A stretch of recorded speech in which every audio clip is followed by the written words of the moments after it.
Hello and welcome back to my channel. In today's video we are going to be talking about somebody that you are no longer in contact with, and we are going to be checking in with them and asking do they miss you, and getting a check-in on their true thoughts and feelings about you at this current time. So this is like, it's like an energy check-in on how they feel about you right now. For some of you, this might be a romantic connection or a situation that might not have panned out, or it could be a platonic connection. I will try to give as many interpretations as I can, but you know, if something comes out in the cards that's specifically about romance, then I'll probably take that and run with it, but we'll see what comes out in the cards. And with that said, feel free to pause the video, pick whichever card is speaking the most to you, and let's get into today's reading. Hello Pile 1 and welcome to your reading. If you chose the Muse Tarot, then this is going to be your reading for today. We are going to be doing kind of like an energy check-in on a person that you are no longer in contact with, whatever happened in your connection. The main question that we're going to be asking is, does this person miss you? But obviously we're going to get a little bit deeper into their true thoughts and feelings about you to get some wider context there. And then we're going to finish the reading with some channeled messages. So with that said, let's get into it. Also, I want to apologize. There are birds that are really loud outside right now. I think because it's raining. It's been raining for a couple days. So if you hear like loud squawking and stuff, I apologize. What are Pile 1's person's true thoughts and feelings, Spirit, about Pile 1? What are Pile 1's person's?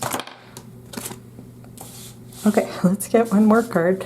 Pile 1's person's true thoughts and feelings. Do they miss Pile 1? Okay.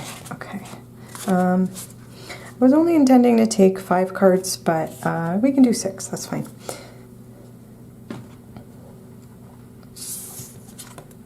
Okay, so we have the 6 of Inspiration, which is the 6 of Wands,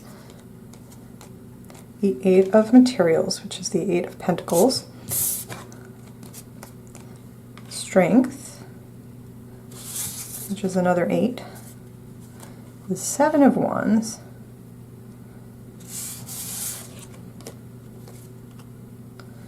the 6 of Voices, which is the 6 of Swords. Okay, I'm going to have to rearrange these. Or actually we can take the back of the deck. That might be an idea. And the Sun. So first of all, right off the bat, we have Strength in the Sun. So you might be a Leo, or you might have prominent Leo placements, or this person just thinks that you have, it's a like a sunny, positive, sociable sort of energy. And there might also be like a reflection with the 6 of Wands there, like a kind of like a bookends kind of reflected energy there. And then, okay, and then we have the 8 of Cups at the back of the deck. One sec, I'll just organize this. Okay, Pile 1. So one message is coming through with the fact that the first card that we have here is the 6 of Inspiration, and it is the 6 of Wands. But the fact that we have the word inspiration here and all of these energies here, I'm getting the sense that your person feels very inspired by you, and whatever happened in your connection, they might not have expressed this to you, and we will be getting channeled messages at the end of the reading, but just, I think they really find you very inspiring, because I think they can see the way that, or they could at the time see the way that you have like an inner strength that I think that this person really admires about you. There's a lot of positive messages here. And with the 8 of Cups on the back of the deck, even if one of you chose to walk away from the connection, that could be a message there that one of you just might have been like fed up and chosen to walk away. It could have been you with all this other energy here. That would be in alignment with the other messages that I'm seeing in the cards here. You might have chosen to walk away from this person, or they might have witnessed you walking away from other things in your life that were not healthy for you, or if you were dealing at the time with people, and it could have even been this person, who were overstepping your boundaries, or trying to push you to either do a certain thing, or they're trying to keep you in a certain energy or a certain place. I think that this person witnessed you standing up for yourself, and that might have required you to walk away from certain things or people that were not in alignment with your, that were not good for your mental and emotional health, and not in alignment with your soul's growth, with your soul journey. Again, like, I'm just getting a sense that this person is kind of in awe of you.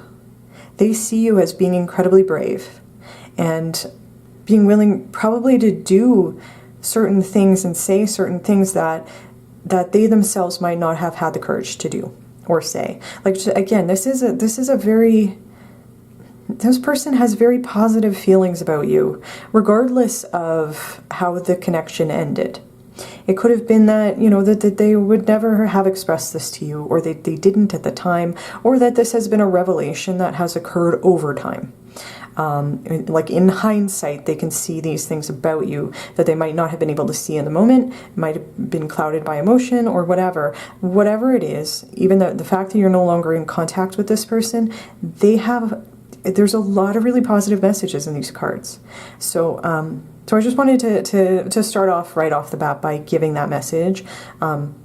And I even think that it's to the point where if you decided to walk away from this person because they were doing things that just weren't healthy, or they were overstepping your boundaries, or they weren't treating you well, or weren't treating you right, weren't showing up for you, if you were doing soul and spiritual work and they were not doing the same work for themselves, whatever it was, if you chose to walk away from this person, it's like they're proud of you for making that choice. And that might be a message from their higher self. Again, that this person's ego might have prevented them from ever telling you that. But there is a sense of pride here that, and again, it's like it's inspiration and admiration. That's a message coming from their higher self, regardless of what they might have actually said or expressed to you at the time. So I just want to say I'm getting the sense it's going to be a bit of a longer reading, just because there's a lot to talk about here. So again, I'm going to start with the Six of Wands over here. This is an energy of victory, success, recognition. I just heard you're a star. Again, I don't know how your connection ended, and this might be, like, if it ended badly, this might be difficult to believe, but, like, the basic intuitive message I'm getting from this card is that this person is in awe of you. They were, like, awestruck by you, or they are currently feeling awestruck by you because of decisions and choices that you have made. That I don't think this person sees themselves as having the courage to make the same decisions. And this is like, you've achieved a level of victory or success or recognition for yourself, or there's no doubt in this person's mind that you will. You are on the path to success. And it's like this person in the spotlight, there's a star, there's that mirror, the light up mirror of, like, performance, and just, especially with the sun here. Honestly, with the Six of Wands, the Strength card, and the sun, as I said, you might have some Leo placements, or there's it's not, I don't know if it's a performative energy. It's more just like there's like a sunny, positive attitude. Despite the other energies here, there's an underlying thread of believing that you can achieve what you want in life. There's a positive attitude, and it could be related to spirituality. I don't know if you were practicing spirituality at the time when you were in contact with this person, but they just see you as somebody who just can't be held down. Like, your positive spirit just kind of shone through whatever you were doing. And with the Six of Wands and the sun, there's also a message that I think that this person really saw you as somebody who was very fun. You were fun to be around. They really like your energy. That's coming through very strong. And it's like there's a message about a certain level of lightheartedness and fun times, going out together, making each other laugh, just being really, I guess it's like a positive, happy, lighthearted energy. And then with the 8 of Pentacles, the 7 of Wands, the 6 of Swords, there's also a deeper message here. Like it's like there was fun times, and it's possible that this person sees you as being charismatic, whether you would see yourself that way or not. And at the same time, there was something deeper going on. There was a deeper connection here. Or this person was witnessing some sort of soul growth in you.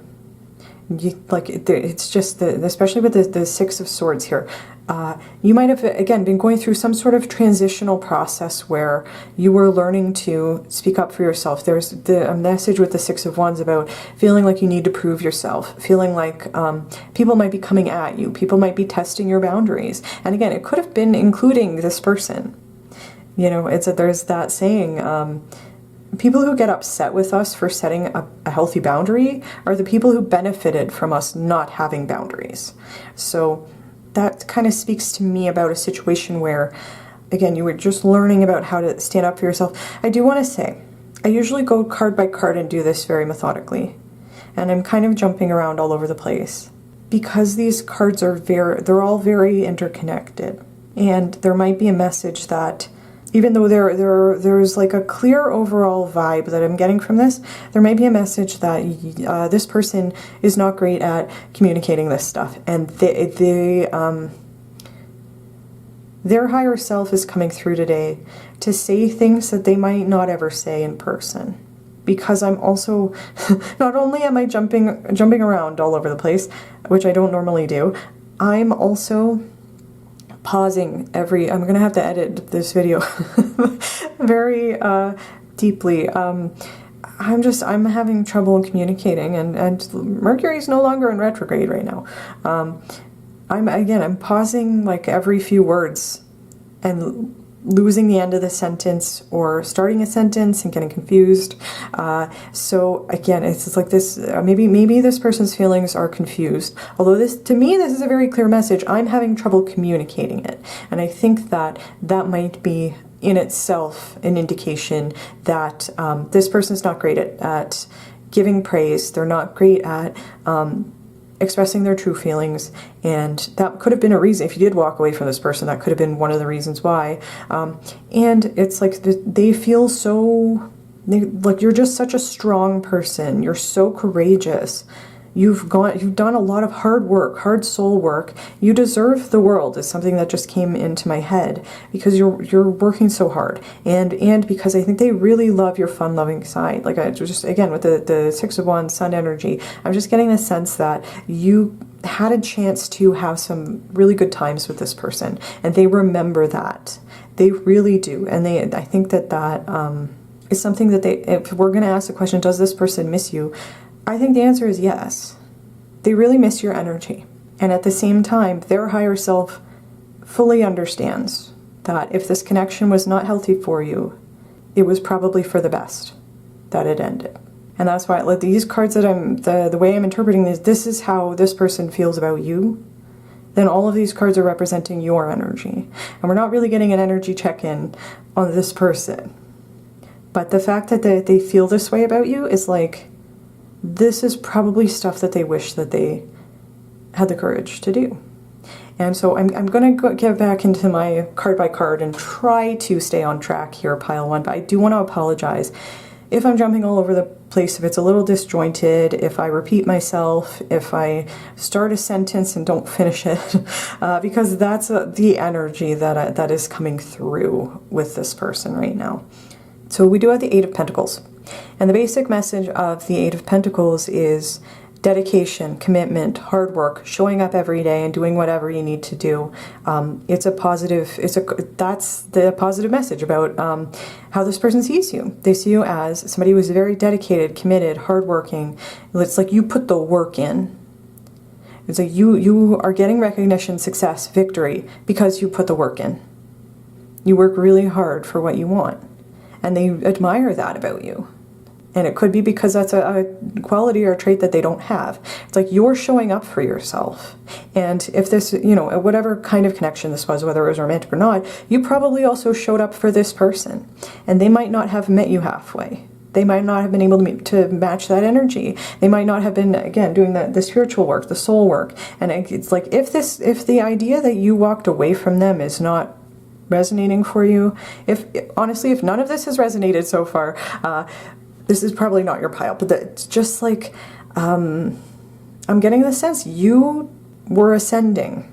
You were spiritually up-leveling, and it took you away from this person. And I think they do miss you.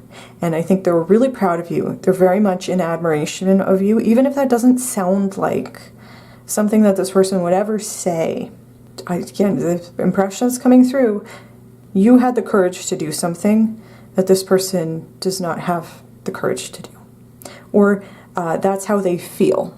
And it could be that you saw potential in this person that they were not living up to at the time. They might still not be living up to that for whatever reason.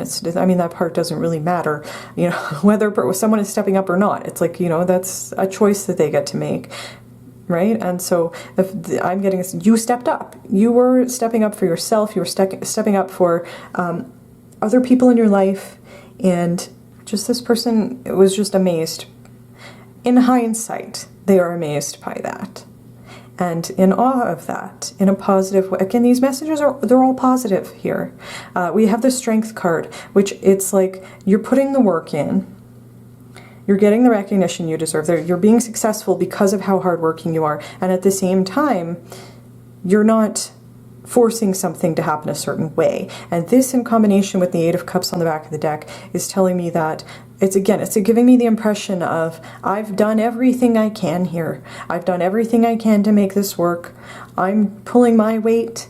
I'm showing up. And if somebody's not going to meet me halfway, I'm not going to force them to. I'm going to take that as all of the answer that I need from this person, and I'm going to do what's best for me. And of course, there's also just a basic message with the Strength card that this person recognizes your inner strength, and that it takes strength and courage to be able to walk away from things that are not in alignment with us anymore, especially if there's emotions involved, and especially if we've been trying really hard to make it work. It's like the Seven of Wands could be a message of when we realize that, okay, I'm trying I'm trying really hard. Pile one, I had a thing I wanted to say.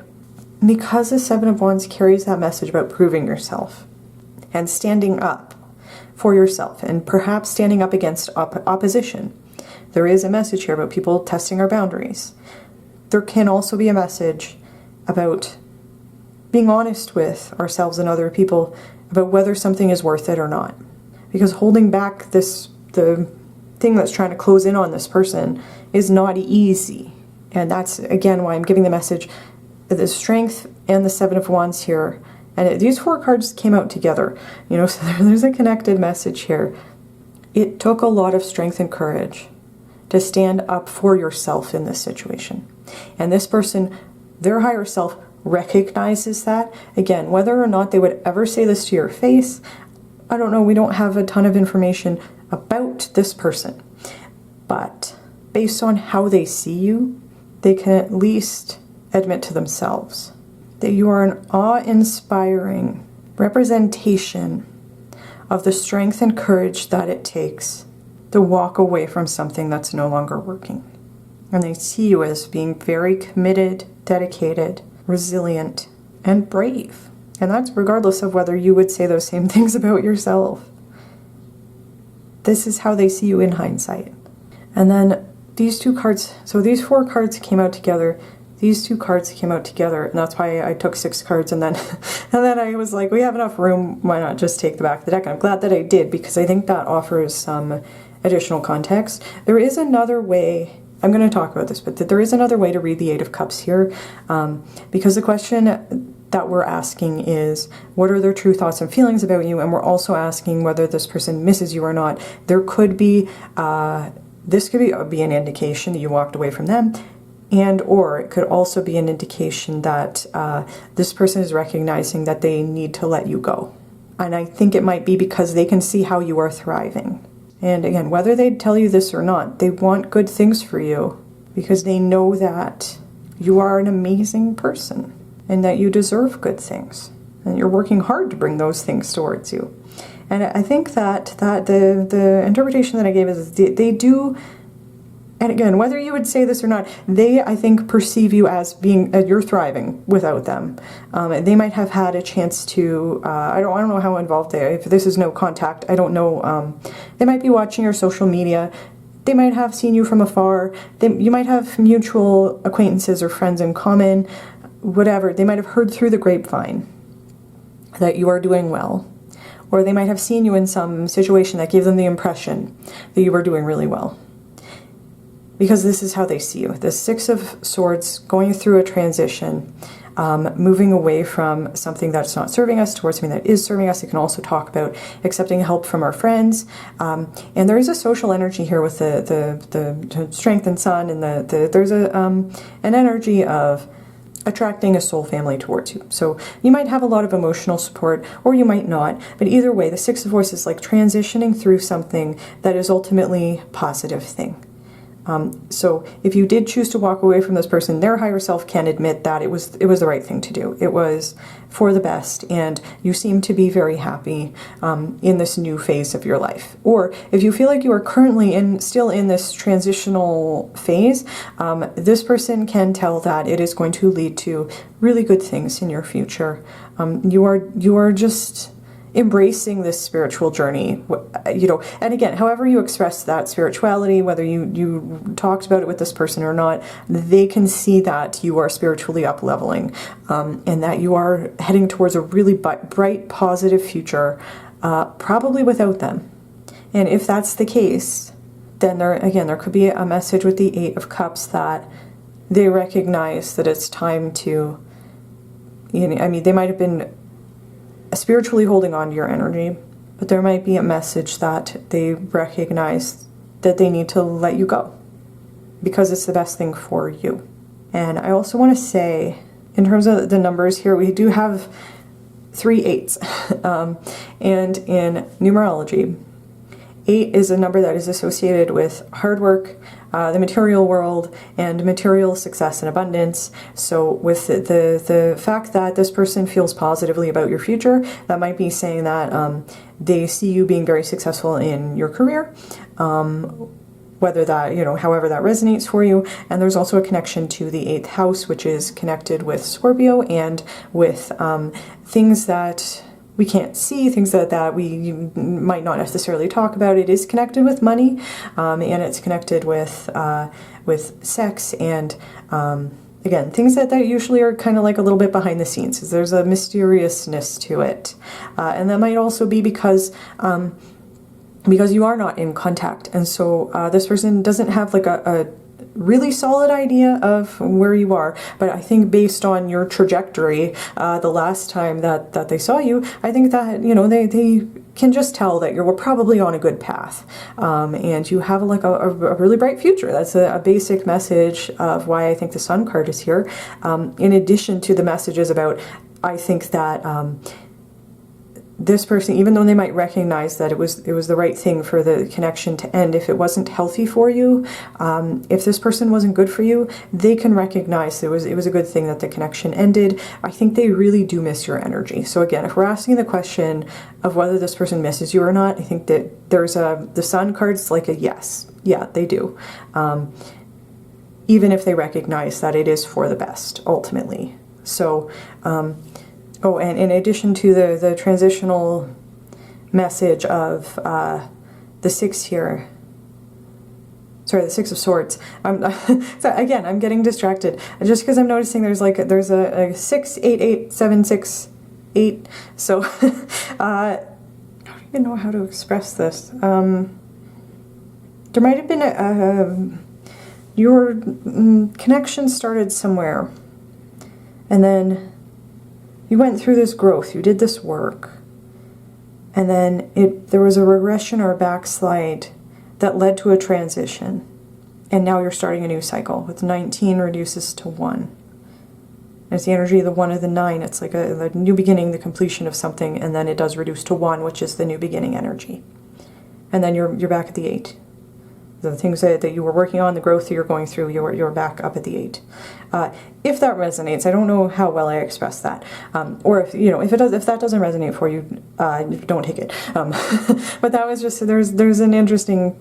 The numbers are interesting here, so I did want to say that. And with that said, I am going to move into the Oracle cards. Okay. So I am trying to center these. Okay, so we do have a card that says good luck, and it has a black cat on it who is wearing a crown.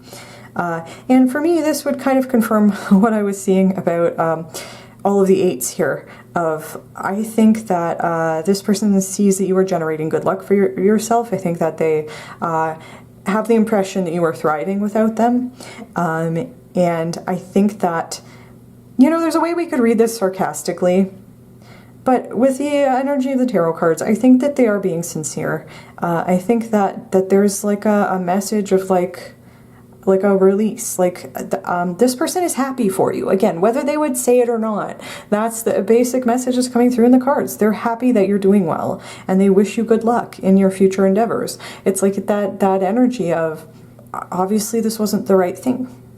And whether it was because this person was not doing their work, was not stepping up for you, was not, if they had flaws they weren't willing to work on, or whatever it was, so they might still not be in a place where they're willing to do that stuff. But they can recognize that you deserve good things, whether that's with them or not. And you have good luck coming towards you because you're working really hard to attract it into your life, and you deserve it. That's a big message coming. This person thinks that you deserve all of the good luck that is coming your way. And I think they think that you have had good luck since they saw you. And there's like sunflowers on this card. There's acorns and blue flowers and ladybugs. So I don't know if some of those symbols are significant for you.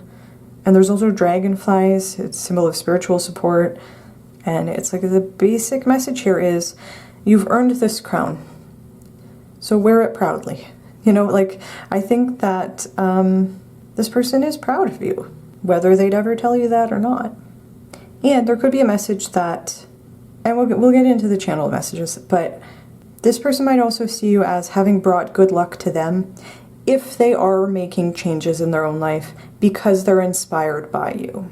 You've brought something good into their life, and you're kind of like a good luck charm. And that could also be because there's a message here about positive energy, especially with the sun card there, that you might have a very positive attitude, and you might be, if you're in an energy of abundance, that's attracting a lot more abundance towards you. And you might have taught this person about things like the law of attraction and manifestation work, if that resonates for you, whether you were doing that consciously or not. They might just have learned that, being in a positive energy brings positive things towards you just by being near you. And without even necessarily maybe having a conversation about that might have just been something they intuitively picked up. So I wanted to say that, and then, okay. I guess I'll put this over here. We have the first quarter moon in Taurus, which says release control. And this is connected with the root chakra.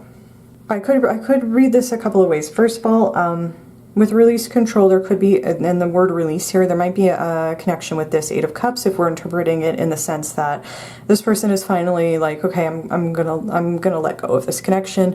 They might have tried for a while to not to make it work, but maybe to make you stay. Especially with the Seven of Wands here, they might have tried to manipulate you. They might have tried to control you. If that's resonating for you, again, they might have tried to, if you were the one who walked away or ended the connection, they might have tried to convince you not to, but without doing the necessary work themselves to make the relationship worthwhile for you. And there could be a sense that this person is finally like, okay, if this is the best thing for pile one, then I'm going to let go of it. there can also be a message here that this is connected with the Strength card, because that's an energy of releasing control. It's like the Strength card is like, and it's interesting because both the Strength and the Seven of Wands, and why I think they are connected, there's an energy of proving yourself, but with the Strength card, it's like I don't have to throw my weight around. I don't have to use force in order to prove myself. It's like it is almost an energy of it. I don't have to prove myself, I have to prove myself, you know? So the way that I would interpret that is I'm going to stand in my strength and stand up for myself, but I'm not going to force things to happen a certain way. And that is connected with releasing control. And there's a certain stability in that that would speak to me about a balanced root chakra of like, I don't have to control everything so fiercely because I know that I am a lion and I know where my strengths are and I know that the universe has my back. And I know that ultimately there are good things in my future and that it is my right to walk away from things that are no longer serving me. And instead of trying to control a situation or control another person, I'm just going to say, okay, if this isn't right for me, then it's not right for me. And I'm going to do what I have to do for myself and take care of myself. So this could also, I mean, it might be a lesson that this person is learning from what happened in your connection, or if this is how they currently feel about you, is that they might be releasing their control over the connection, or their controlling nature towards the connection, or they're recognizing that you are not a controlling person, that you're just doing what's best for you and not trying to control the outcome. And that might be something that they really admire about you. Oh, and with the Leo energy connected with the Strength card, the Sun card, and then we have Taurus. There is a fixed energy here, but with the message here being release control, there's a, you know, I think there might be a message that you did really try to make this work, and eventually realized, okay, like despite the fixed energy here, I gotta move on. And ultimately, it was probably the right thing to do with all the messages here today. And then we have the Coyote Spirit, which says, trust in divine detours. It is the number 16, which reduces to 7, which is giving me the impression it might be connected with the Seven of Wands cards, in the sense that this person might believe that your connection and your relationship was karmic for you. And they might not understand that in terms of like the spiritual description, but I think that they do recognize this connection or relationship or situation, whatever it was a divine detour for you, and it was so you could learn a lesson. And whether this person has learned the same lesson or a similar lesson, or they're learning to release control, whatever they're learning from this connection or refusing to learn from this connection, they can recognize that you have learned from this connection. And that you are kind of working with that as an opportunity that was given to you to work on soul growth and trust in divine detours. It's like you have that trust, you have that faith that things happen for a reason. And there's another kind of a lighter-hearted connection here with the Coyote Spirit and the Sun. The way I was interpreting that of like being really fun to be around, and like there's a playfulness to the Coyote Spirit of like the coyote is also like a trickster, you know, and so it could have been like there might have been some like fun games that you played, pranks you might have played on each other, like teasing, stuff like that. That might have been a dynamic in your connection, and that I think is something that this person really liked about you, and I think that they do miss that that dynamic that you might have had. Even if they recognize overall that the connection was not healthy or was just not going anywhere or whatever it was. There could also be a connection there with the coyote.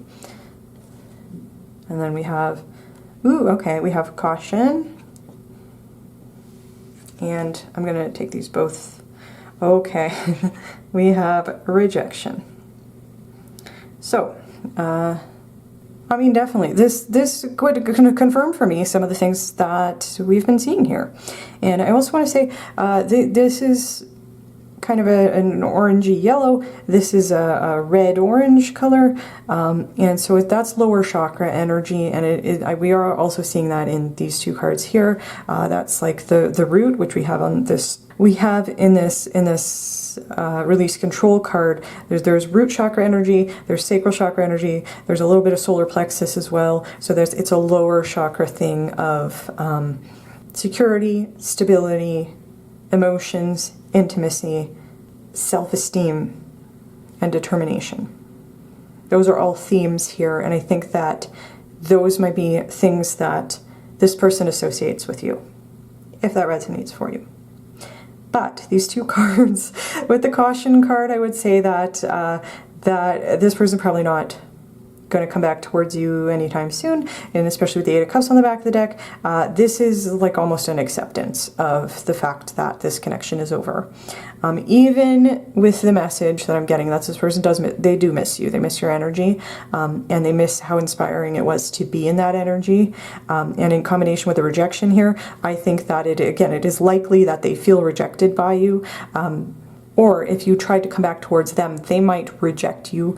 And it could be, they might tell you whatever reason it is. It might be totally, they might lie. Basically, they might lie to you about the reason why they might reject you if you were to come back towards them. But the real reason would be because they recognize that the fact that the connection ended was probably the best thing for you. It might be like a rejection is divine protection thing where they're just like, pile one deserves better than what I can offer them right now.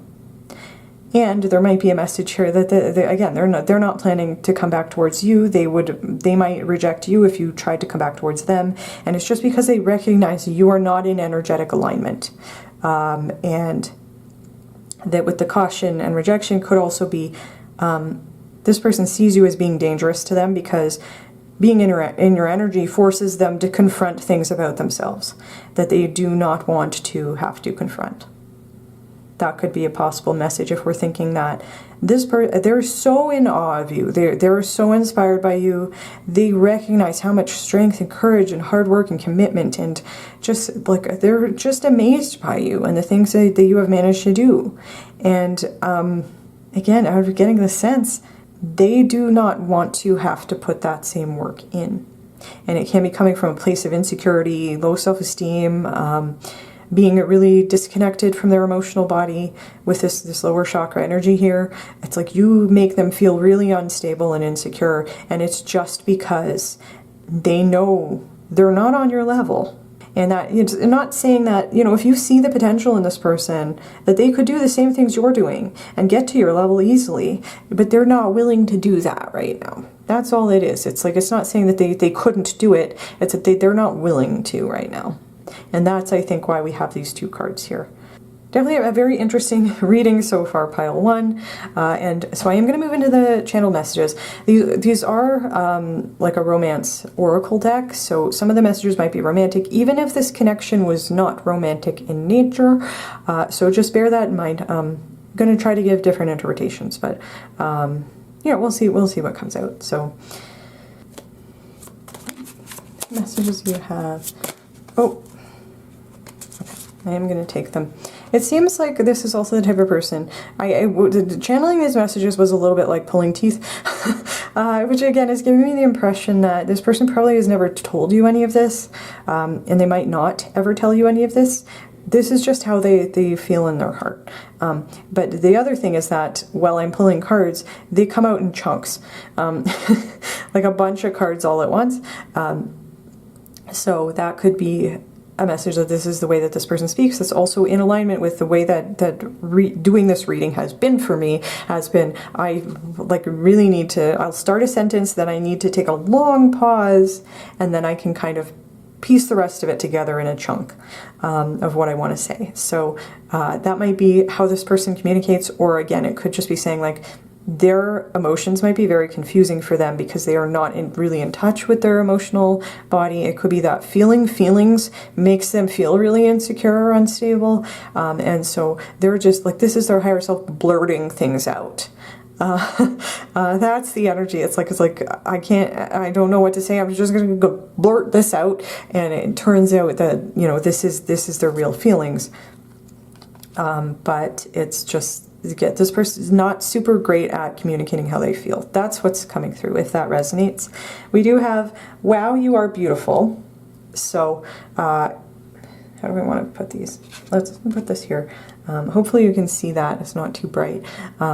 Which, you know, it's like, yeah, this person is in amazement of you. And, you know, if this was a romantic connection, definitely there was a strong attraction here, regardless of however the connection ended or things that they might have said to you.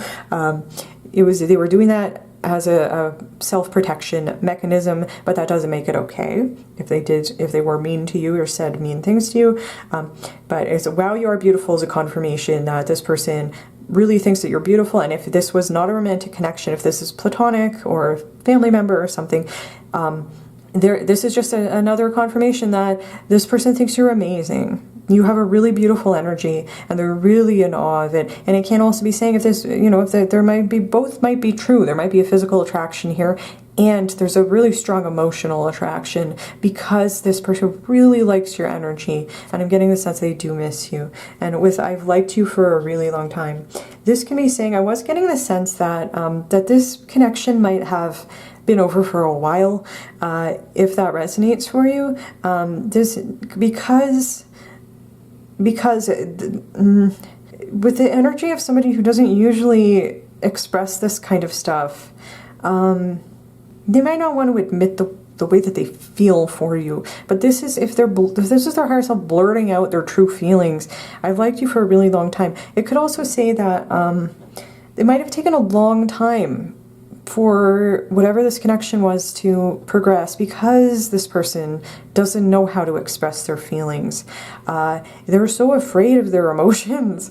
But it's also, they really like you. I think this person probably liked you from the moment that they met you. There just seems to be a strong energetic pull between the two of you. And if that is the case, and you have felt it too, then I'm feeling sad on your behalf that it didn't work out. I'm getting the sense probably because this person wasn't willing to show up the way that you have.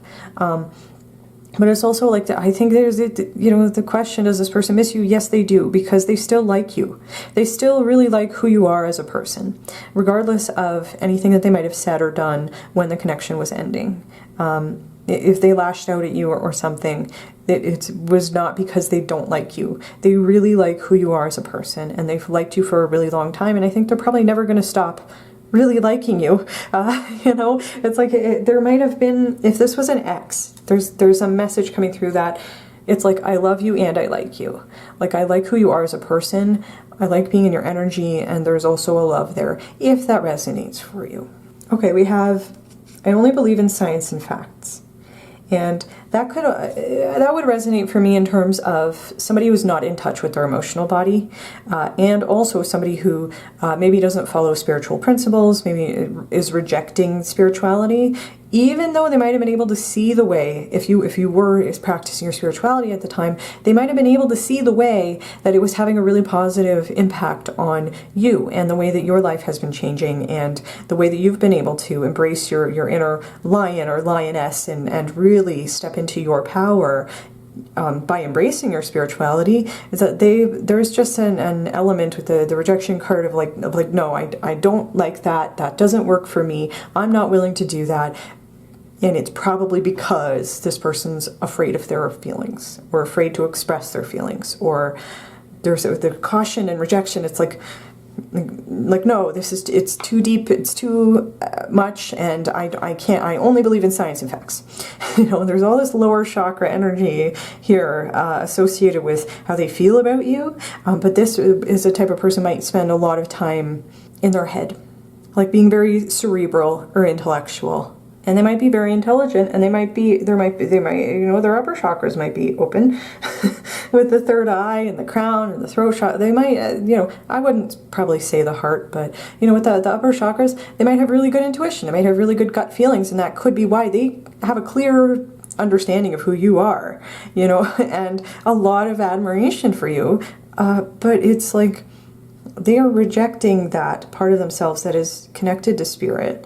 We're all connected to spirit, whether we want to admit it or not, you know, and I think it's just because it really disrupts their worldview and their sense of security. And that's something that's coming through with that. Okay, with my intentions are pure, I would take that as a confirmation. This person has really good feelings about you. And if they have hurt you in the past, and with the rejection here, like if they would hurt you in the future, if you were coming towards them, if you wanted to rekindle something with them, there is a message here. Even though they might realize it's not the best way to handle this situation, their intention for doing that would be to protect you from them. If that makes sense. Is there just a repetition of rejection is divine protection, of like this person recognizes that they're probably not good for you. Whether they would say that or not, they might say something really mean. They might, again, lash out at you, try and make you feel bad. But it's that their intention for doing that is because they recognize that they are not on your level. And that doesn't make it okay. I want to read it. That doesn't make it okay to treat somebody badly or to say mean things or to lash out in anger or whatever it was. You know, that doesn't make it okay. But there is a message. Their intentions are pure in the sense that they can tell if you were, during your connection, if you were spiritually up-leveling or if you have up-leveled since then, they know on an energetic level you are way out of their league. And their intentions for keeping the two of you apart or not stepping up or whatever it was, it's almost like they were like, I'm not good enough for pile one. They could even have been they might have sabotaged the connection. And again, regardless of whether that's the right way to handle this situation, that's a message that's coming through. Just like to explain, they're doing it out of a desire to protect you from the fact that they are not as evolved as you are. And also with it, my intentions are pure. There's another message that might be related to this Eight of Cups. In terms of, it might be more related to the Sun card actually, about this person has positive feelings about you. All the messages up here are very positive. You know, they're talking about somebody who's done amazing things and done a lot of soul work and just is in a really good place in their life. And you made this person, when the two of you were together and times were good, you made this person feel so good just being in your energy. Again, it's like this person, they really like you. But they're for whatever reason, I'm just getting a strong sense whatever happened between the two of you was this person's fault. And it's like I keep almost saying they never wanted to hurt you, but that's not the case, because they might have intentionally hurt you in order to sabotage the connection, or they might do that if you chose to come back towards them, even though their intentions were ultimately to protect you from them. Like, it still doesn't make it okay. It's like, it's not that they never intended to hurt you, it's that they intended to hurt you in order to get you to leave, because they realized they weren't good enough for you.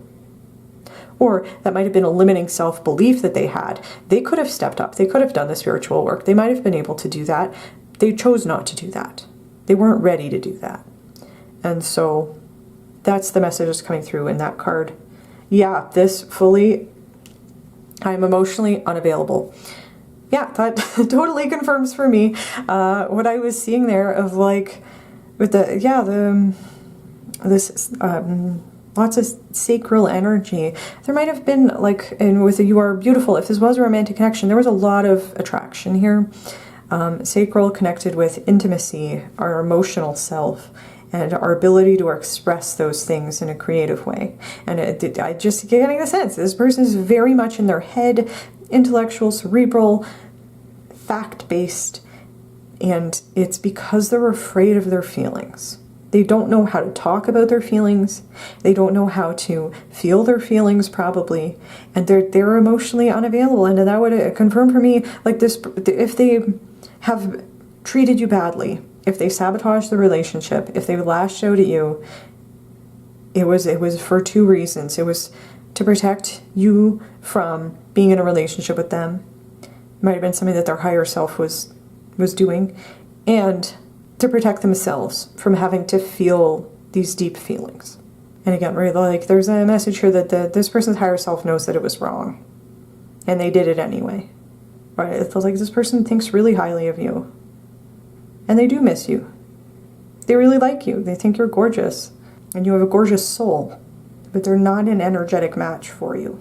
And with this coyote spirit, I think that they recognize this was a karmic connection, and you have learned the lessons that you needed to learn from it, and grown and evolved and done the work, and you're probably thriving, or they perceive you as thriving, or you will be thriving because of that, and they do wish you the best. And I think they're getting to a place of acceptance that that is not going to be with them. With that said, that is where I'm going to leave your reading today, pile 1. I hope that this resonated for you, and that hopefully it was helpful, giving some insight into how this person feels. If you liked this video, please feel free to give it a like. Please comment down below, let me know how it resonated for you. If you like my videos and you want to see more from me, you can feel free to subscribe to my channel. And with that said, thank you very much for watching pile 1, and I do hope to see you in my next video. Hello pile 2, and welcome to your reading. If you chose the Everyday Witch Tarot, then this is going to be your reading for today. We're going to be checking in on somebody that you are no longer in contact with. We're going to be asking the question of whether this person misses you or not, and we're going to get a little bit more in depth as to their current thoughts and feelings about you to try to answer that question, and then we'll finish with some channeled messages. So with that said, let's get right into it. Spirit, what are pile 2's person's true thoughts and feelings? Okay. Whoa, okay. Okay, that's too many. Okay. Pile 2's. Okay. And, okay, can we get one more? Okay, thank you, Spirit. Okay, and I am going to take the back of the deck because I took it for pile 1. So, that here. So we have Page of Cups. Interesting, okay. Right away that would tell me this might be a romantic connection. We have the Seven of Cups. The Knight of Wands. Death. The Six of Pentacles, and we had the Fool on the back of the deck. So I think there might be a message here. First of all, I'm going to apologize if I jump around a little bit, because usually a bunch of messages come in at once.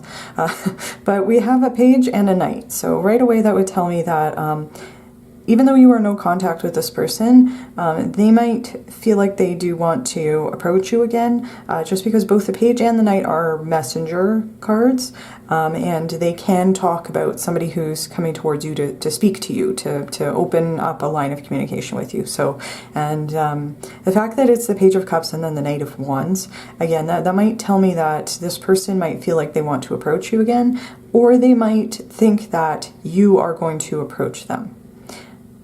But with the rest of the energies here, I think that it is more likely that this person might feel pressured to come back towards you, because I think they can sense that you might be trying to move on from them. Whether or not that is true for you, that might be something that they perceive or that they are afraid of. That you are changing in a way that is going to take you away from them, to put it that way, because I think that they believe that you have a lot of options, and I think that it's because they recognize that you are very generous in giving, and I think that, and you might have been very generous in giving with them in your connection.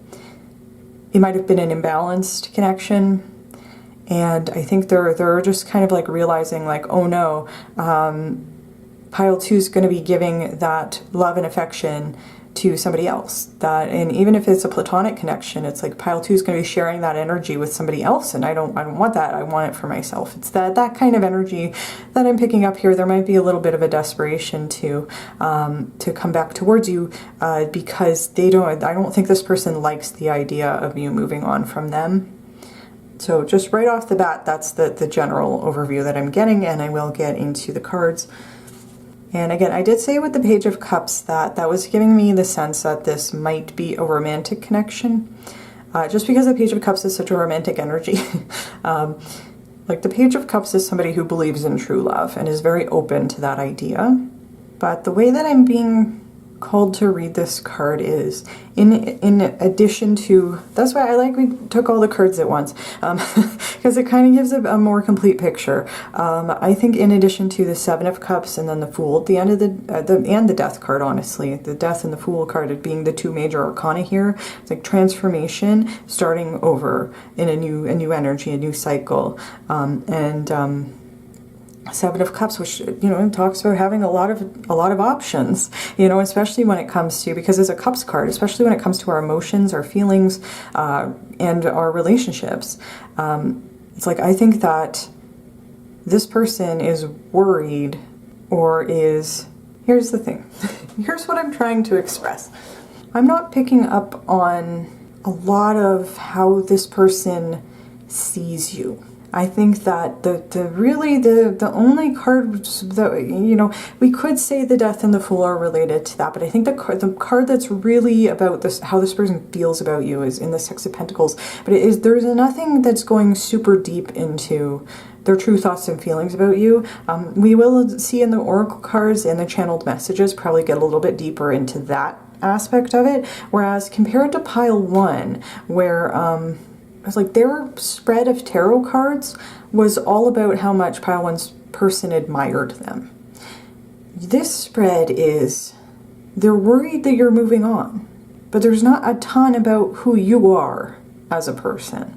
And so that's why I'm giving the message, there's a desperation. This person is very focused on the idea that you're moving on from them.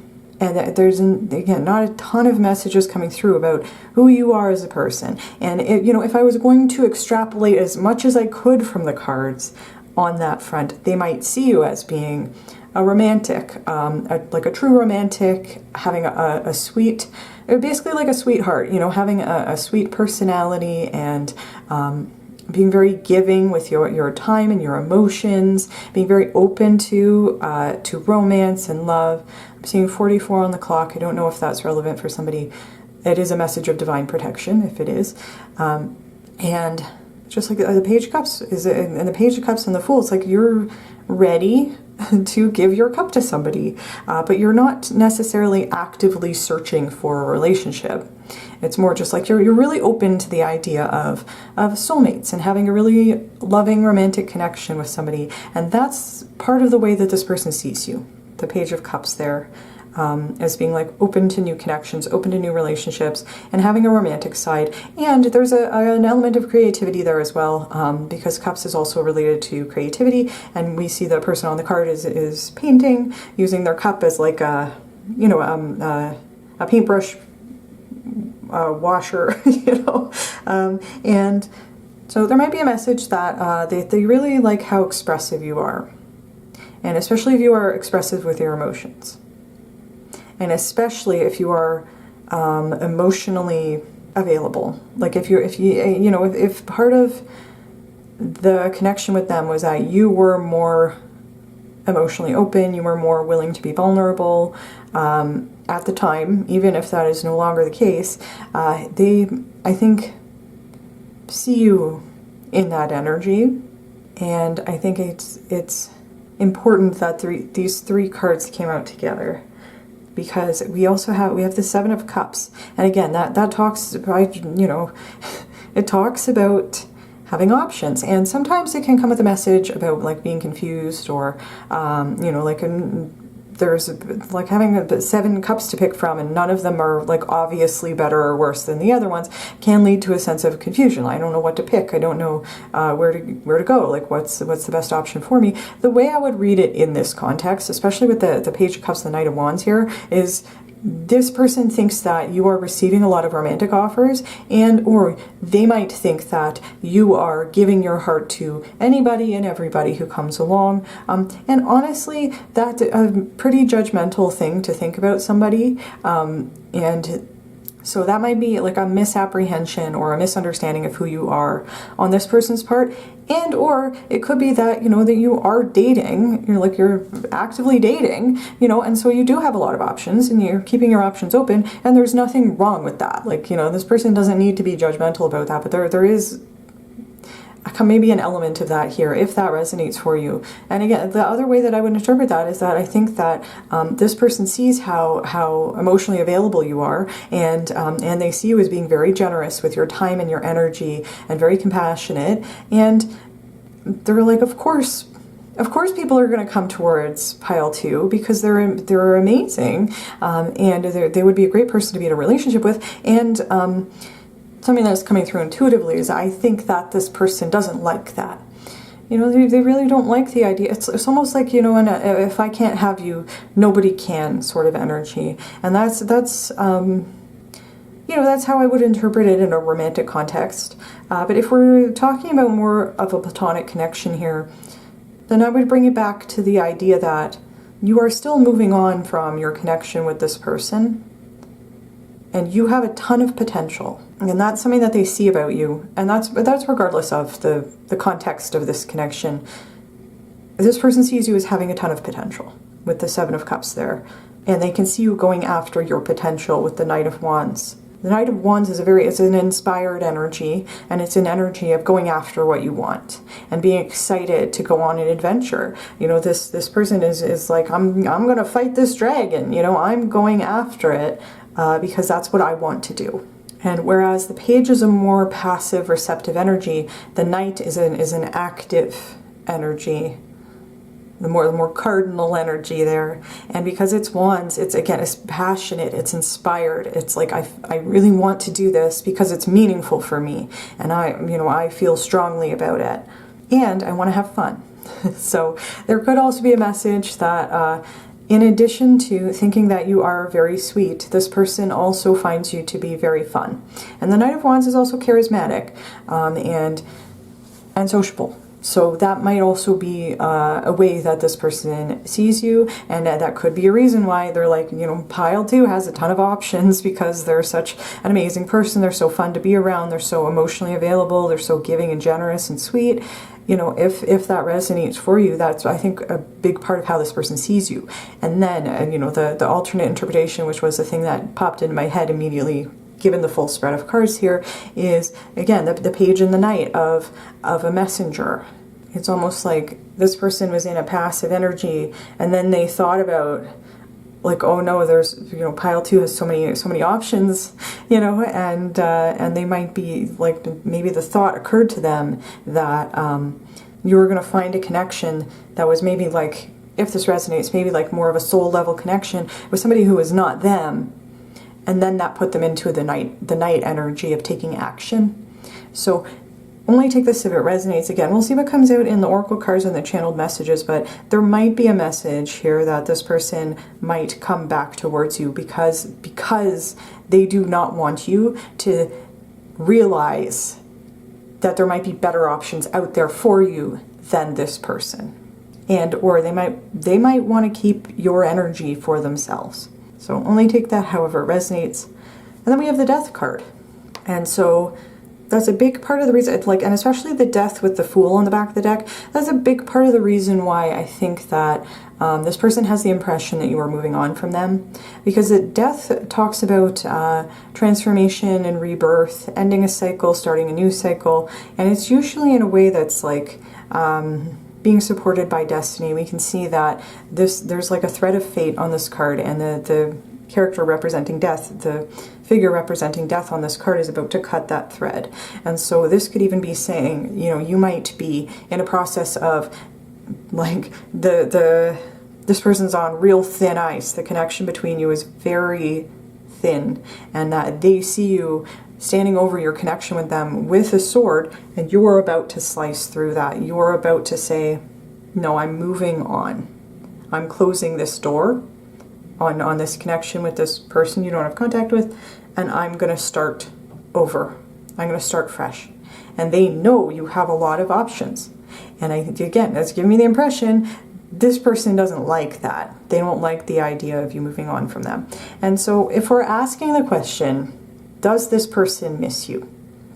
I would say, yes, but I don't know that they miss you for the right reasons. I don't know if they miss you in a healthy way. I'm getting the impression this person wants to possess you. It's not, and it could be with the Page of Cups and the Six of Pentacles, it could be that they do enjoy being in your energy because you're so giving and you're so open and you're so like willing to love, and you're fun to be around with the Knight of Wands as well. And you have so much potential, and you might be very creative, and they think they do like those things about you. But honestly, if there's a feeling coming through with what I'm channeling here, it's cold. It's a possessive feeling. And it's like, I have to do whatever I can to stop pile 2 from cutting this thread between us. But it's not necessarily because this person thinks that you're soulmates or wants to give you all the things that you were giving to them in the connection, or wants to show up for you. It's not because they have changed. It's because it's just, again, it's coming through as, if I can't have pile 2, nobody can. It's like, they just don't want you to move on from them, and it's not really about you. I guess that's a way to put the what I'm trying to say about, like, there's not a ton of messages here that are giving me the impression that this person is like sitting around thinking about how amazing you are and really missing you. It's more just like, it's about this person wanting to own you. It's about this person wanting to hold on to you, because how dare you move on from them? And it's not a healthy energy. That's what I'm picking up. It doesn't feel good. It feels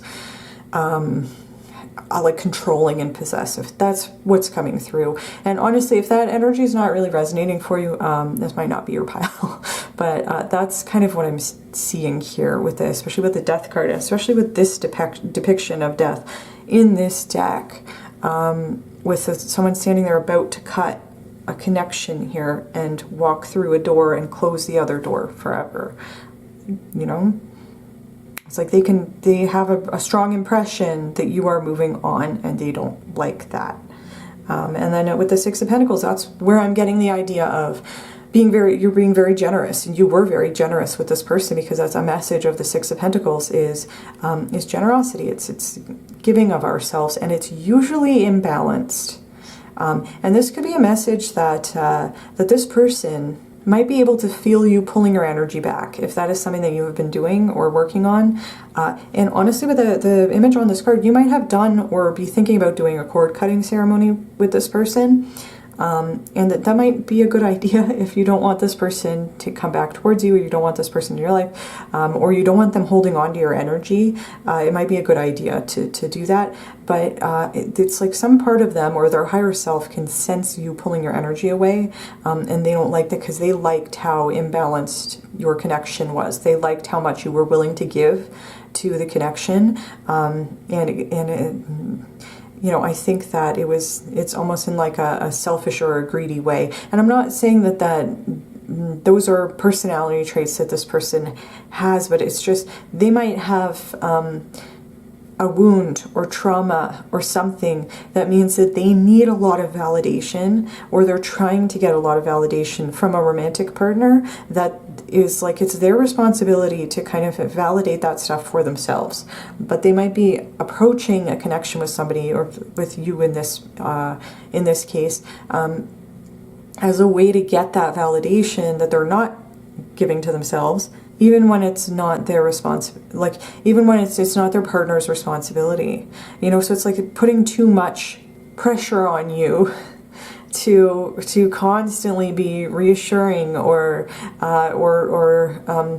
giving much more of yourself or sacrificing yourself to this connection, because that might be the only way this person can recognize that you care about them in an unhealthy way. So that, like, again, it might not be coming from a place of maliciousness. It might just be this person has a lot of healing to do, and instead of doing that healing, they're looking at your connection as like, this is my only source of love and validation, and I need to cling onto it, even though it might not be like they might not even be thinking about the idea that it might not be the healthiest thing for you. If that resonates for you, that's, again, this is more like an intuitive reading here. But yeah, so the basic message of the Six of Pentacles, again, it's an imbalanced exchange. It's not necessarily a negative message, and that's why I'm saying, like, I think this person does see you as being very generous, and that's ultimately a positive thing. There's nothing wrong with that. But they might also see you, again, pulling your energy back, or you might be considering your options. You might be dating. You might be moving on from them. And like, rightly so, if this person is not treating you as an equal, if they're not treating you fairly, if they're not showing up for you as much as you are showing up for them in the connection, however that resonates, you have every right to walk away and to take care of yourself, and to consider other people who will give you what you need out of the connection. And with the Fool energy at the back of the deck, that just kind of reiterates that for me, because the Fool is the very first card in the tarot deck, and it has an association with moving on into a new adventure, moving into a new cycle, starting over somewhere new, in a carefree and joyous attitude of like, I've been through a transformation. I've let go of things I don't need to take with me into the new cycle. I've done healing work, and I'm in an open and positive place. I'm going somewhere great, and I know that I can get what I want out of a connection with somebody who's in a healthy energy, and I'm gonna move forward into the future with a positive attitude and a lot of love in my heart, and again, that's why I'm kind of getting the impression this person does not like that.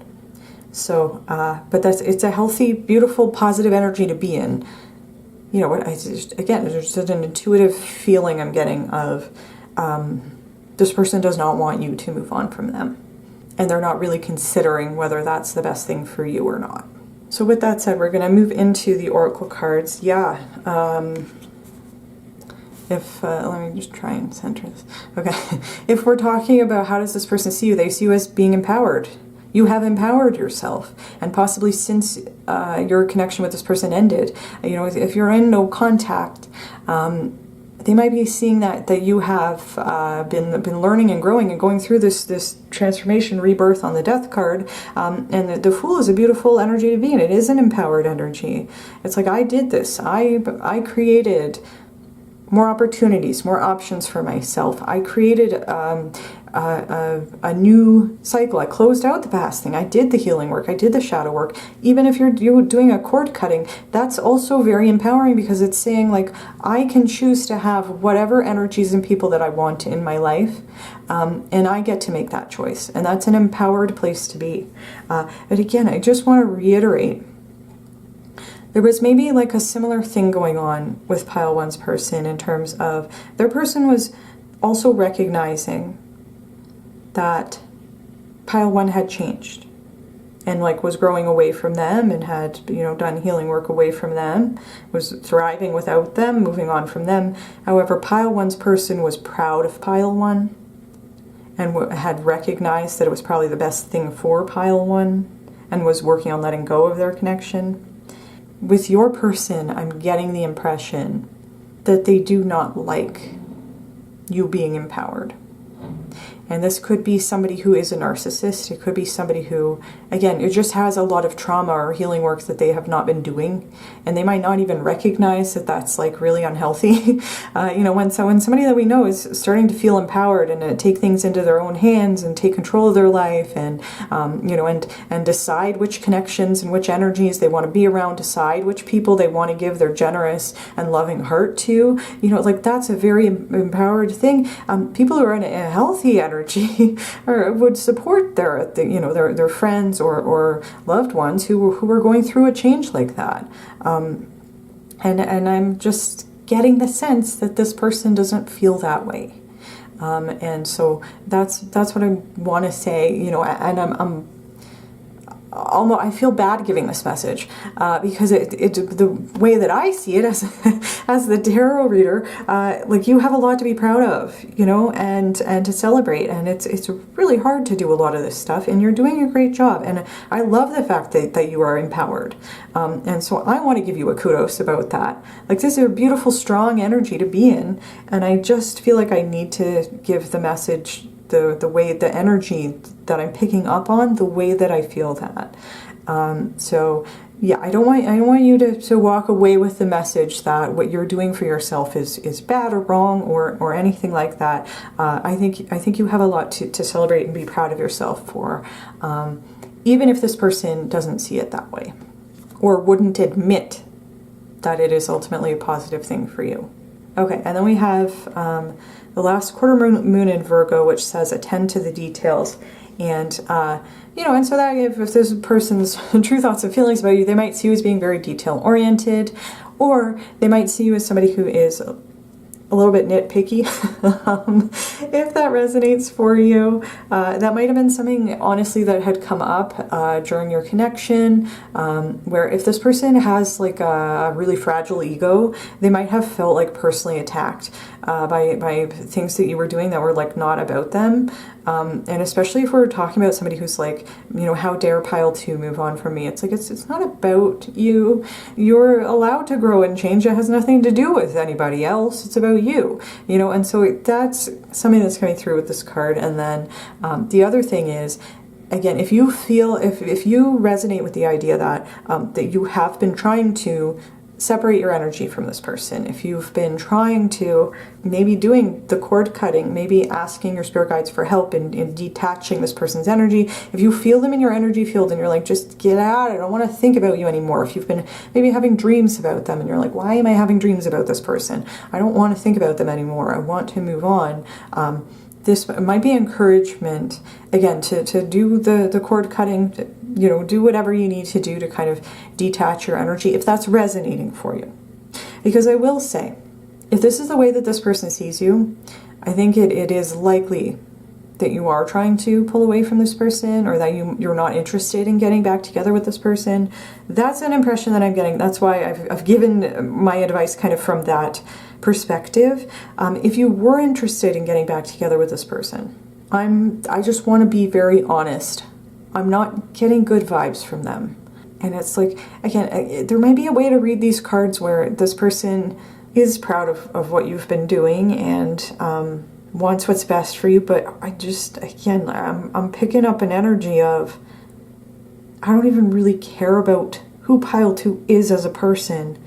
I just want to be in their energy, and I want it all to myself. And so that's why I'm giving these interpretations. And I have to be honest, like, I don't know that this person is healthy to be in a relationship with anybody, but especially not somebody who is as loving and generous and giving towards connections as they perceive you to be. And if you are empowering yourself away from this person, I would ultimately think that probably is a positive thing. Yeah, there's another message coming through with attend to the details. I was connecting it with pulling your energy back. Like this, I think you might be doing like different rituals to kind of release the connection. Whatever you're doing, it's working, and keep doing it. If you want to detach your energy from this person. The other way that I would read this is, when they were in a connection with you, maybe part of the reason why we have the 6 of Pentacles here, and it is Pentacles is Earth related to Virgo, is because of the way that you would show up in the connection as somebody who's very responsible. You might have been somebody who One of your love languages might have been like acts of service or gifts or just like little gestures. And that's something that I would associate with the Page of Cups as well. It's like sweet little gestures that just show that how much you care about them. It's like making sure that they have like, you know, a clean pair of socks. It's like making sure, you know, whatever it is, it's like the little details that show that you care about somebody else. And that might be something that they see about you, and that it could honestly be, if you resonate with the idea of, and in a healthy way, not in a self-sacrificing way, but like little caretaking gestures like that, that might have been something that you were doing in that connection. And I think if they miss anything about you, it might be the way that you took care of them, by paying attention to the little details. And I think they liked that, because it made them feel taken care of. But it's just, again, I'm not sure this person's in a healthy energy, because I'm not getting good vibes from them, if I'm being fully honest. So just take that however it resonates for you. Okay, and then we have the Scarab Beetle Spirit, which says magic works through you. It is the number 52, which reduces to 7, which is a number that is, in numerology, is very connected with spirituality, philosophy, learning. And with this card, I would connect it with the spirituality message. They might see you as somebody who is highly spiritual, or they can recognize you're going through a lot of spiritual growth, and especially with the Death card there, and they say magic works through you, and this empowerment energy. I think they can see the way that your spirituality, or at least their higher self can, if you're no longer in contact and they have no way of knowing how you're doing, I think at least their higher self recognizes you've been doing spiritual work, you've been doing soul work, and it's creating magic in your life, and creating empowerment in your life, and creating this lovely energy of the Fool, which is like, that's a great energy to be in. To be in that like carefree, I'm going wherever the wind blows me, I'm going on this new adventure, and I'm excited to see what's out there for me. That's a beautiful energy. And then there might be a message here with the another confirmation with the magic energy, the connection to spirituality, and the fact that it looks like this death figure is cutting a cord, that might be another way in which this person is recognizing that you might be doing spiritual work that's related to your connection with them, whether that involves cord cutting or just pulling your energy back, or going through and doing, I can never remember the term, but it's like when you reclaim parts of yourself you might have left in the past. They might have been left behind when you were in a connection with this person, because you might have shut down that part of yourself if this connection ended badly. However that resonates for you, there's a way that you can go back in like a meditation and reclaim parts of yourself that you might have left behind in specific instances or with specific people. And that might be something that you are doing or being encouraged to do. And if you are doing that, I think, again, that this person can sense that, and they don't like that. I don't think this person likes that you're pulling your energy away from them. But they can recognize you have a spiritual connection, and you have the ability to work magic in whatever you do. And it could be that that you do practice magic, or spell work or anything. But it's just however you practice your spirituality, I think that this person recognizes you. You might also be like a powerful manifester, and you've created a lot of amazing change for yourself in your life, possibly during the connection and possibly after the connection. And I think that they can at least recognize that you are a very powerful person, and you have empowered yourself.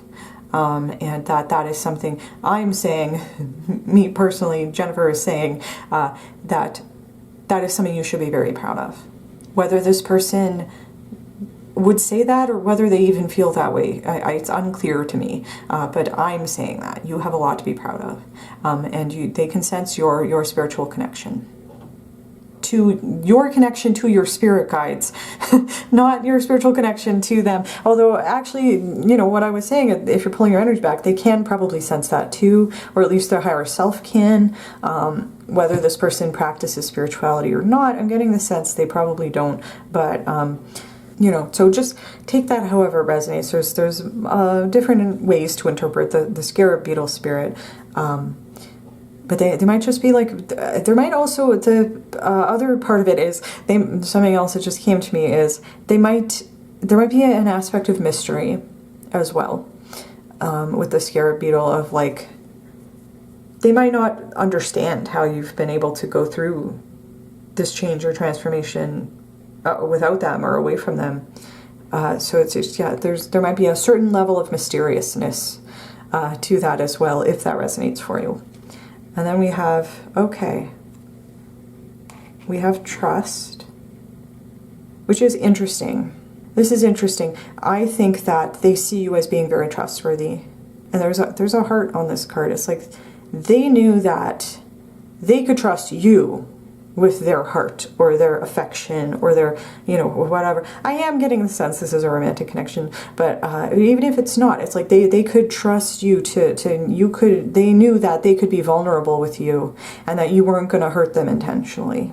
And that's something that they still feel is true about you, regardless of however this connection ended. They still see you as being very trustworthy. Like, this is like a heart that's kind of protected, and it ends with the Page of Cups, the Six of Pentacles. They would trust you to always show up for them, etc., etc. And what is, if there's anything positive here about that, it would be that they can see that however the connection with you ended, you have not let it shut you down. You have not let it affect your ability to be open and loving and honest and compassionate with other people. That's something I think that they perceive about you.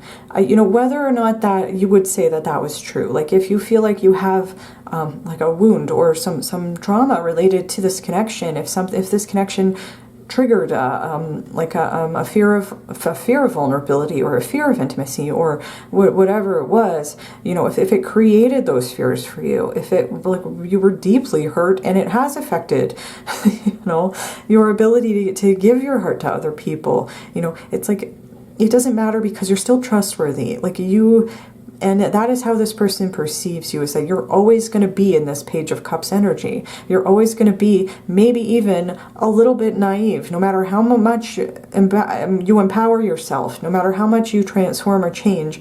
And there might even be a connection, because the Page of Cups and the Fool is like, there could be a connection there of an idea of innocence or naivete, and that might be something, a message that this person might feel like they could take advantage of that, of how trusting you are, how willing you are to trust, and how trustworthy you are, even despite some of the experiences you might have gone through. And honestly, I think your trustworthiness is something that's never going to change. It's immutable. It couldn't change, you know, because even if you get hurt, it's like, that's not going to affect how reliable you are. I think this person sees you as being very steady and reliable. Like, I'm just getting a sense you always showed up for this person. And in whatever your next connection is, or your current connection, or if you're dating around, you are going to show up for people in future connections. This is an immutable part of you. But your ability to trust other people might have been affected by this connection. And there might be a recognition of that fact here. Although I do want to say, the immediate impression I got when this card came out is that this person thinks they can trust you. And it's not really about whether you can trust them or not. They're just not thinking about that. And then the next card we have is energy. And what's interesting about the colors on these cards, this is a red, and that is a blue, like a deep blue that I would associate with the third eye, and then the red with the root. So it's like there's lower chakra, foundational energy, and then upper chakra, intuitive energy. This is an intuitive knowing that you will always be trustworthy. This is, they might be feeling the energy in your connection shifting, and they might have really taken this connection for granted. And they might have done that while the two of you were in contact, and they might still be doing that, even with the two of you being out of contact. And this I would take as confirmation. They can feel the energy between the two of you. They can feel a spirit. You might be spiritually tethered in some way. They can feel that. And And if you have been pulling your energy back because you have been empowering yourself, because you've been going through a transformation, because you've been doing spiritual work or shadow work, or just recognizing that that you don't want to give your energy to people who are just going to take advantage of it, whatever it is, I think they can feel the energy between the two of you, and they might be able to feel it shifting. And it's like the immediate initial impression I got when I laid these cards out, even though it might not be a typical way to read these cards, is this person doesn't like that you're pulling your energy away. They don't like that. And it's not even really about you. So I do want to say that. And the fact that this is connected to the red of the root chakra might be that you pulling your energy back makes this person feel very insecure. With that said, I am going to move into the final portion of your reading today, pile 2, where we will get some channeled messages. This is the Romance Oracle 1 and 2 by Alice at LoveExistsVisions. And they are like a Romance Oracle deck. So I'm going to try to give different interpretations for the messages that come out. But, you know, with that said, we shall see what comes out in the cards. What messages do you have for pile 2? Two's person's higher self. What messages? Okay. Okay, I'll take all of them. Why not? Okay. Okay, so the first card that we have here is I've been trying to distract myself from my feelings.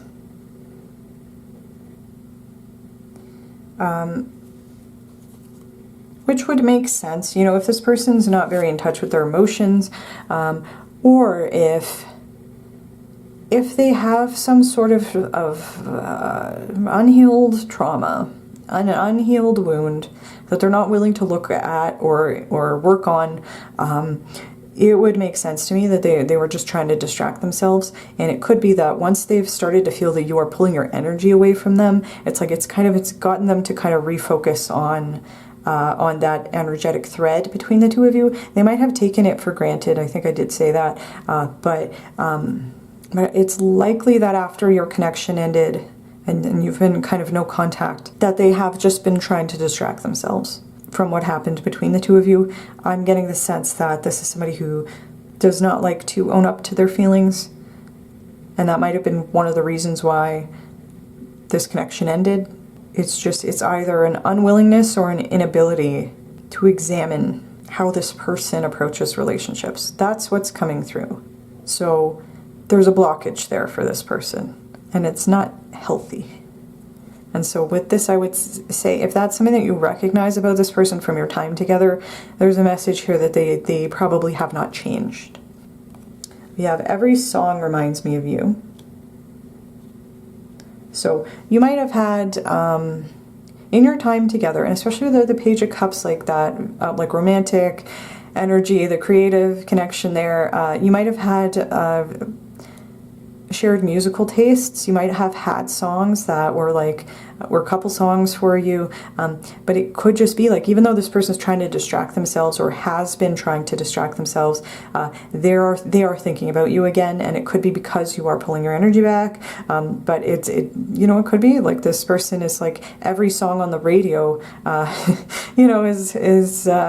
is reminding them of you, and they might be trying not to think about you or your connection because they might feel like they're never going to find another person who is like you, but the universe or their spirit guides or whatever, even just the fact that they're trying to repress their feelings is not going to let them forget about you, if that makes sense. So again, I'm getting the sense of somebody who's listening to the radio, and like every song that comes on is like the lyrics are somehow relevant to whatever happened between the two of you. And this is just telling me you are on this person's mind. And it could be that if you have been trying to pull back energetically or do cord cutting or whatever it is, this person might intentionally be like really clinging on to your energy. It could be, I think that you made this person feel really good when the two of you were together, regardless of how they made you feel. They're just not focused on that. There's not a ton of information here about what this person brought to the connection. It's it's a self-centered kind of energy. Yeah, here, I hope you're not with someone else. fully confirming for me the message of this Seven of Cups here. This person does not want you to move on from them. And messenger energy, they might come back towards you because of that. But it's coming from, it's like a selfish need to hold on to your energy. There's not a lot of recognition here that they might not have been healthy for you. That they might not be in a healthy energy, that their approach to relationships is probably not healthy. They're not doing that introspective work, or they might just not be very insightful, especially when it comes to their feelings, because they try to distract themselves instead. But it's almost a possessive feeling of like, I don't want pile 2 to move on because I need their energy. I need their energy. And then we have I am confused, which that is a potential message of the Seven of Cups. And it could be that, that you make this person feel things that they don't want to feel. And there could also be a message with the kind of mysteriousness of the scarab beetle spirit, that they might be confused as to how you've been able to grow and change and evolve away from them and empower yourself and pull your energy back. And it could be that because this person, I'm just getting the sense they're not super insightful into their own behavior. They might be confused as to why you walked away, or if you did walk away, or why the connection didn't work out, or they might even be confused about what their feelings about you are, even though there's messages here about not wanting you to leave. There wasn't, again, I just want to reiterate, I wasn't picking up a lot about how this person sees you. There's just some messages here, but it's not terribly complex.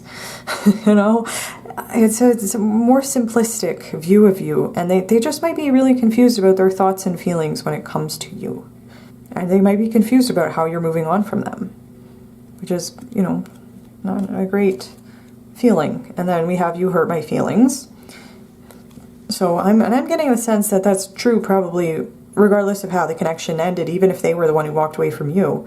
And it could have just been, you might have finally stood up for yourself. You might have finally been in empowered energy where you're like, I'm not going to be the only one giving to this connection anymore. I don't want to have to do all the emotional labor here. I don't want to be the person always showing up for you and then you're never showing up for me, or however it was in the imbalanced energy here.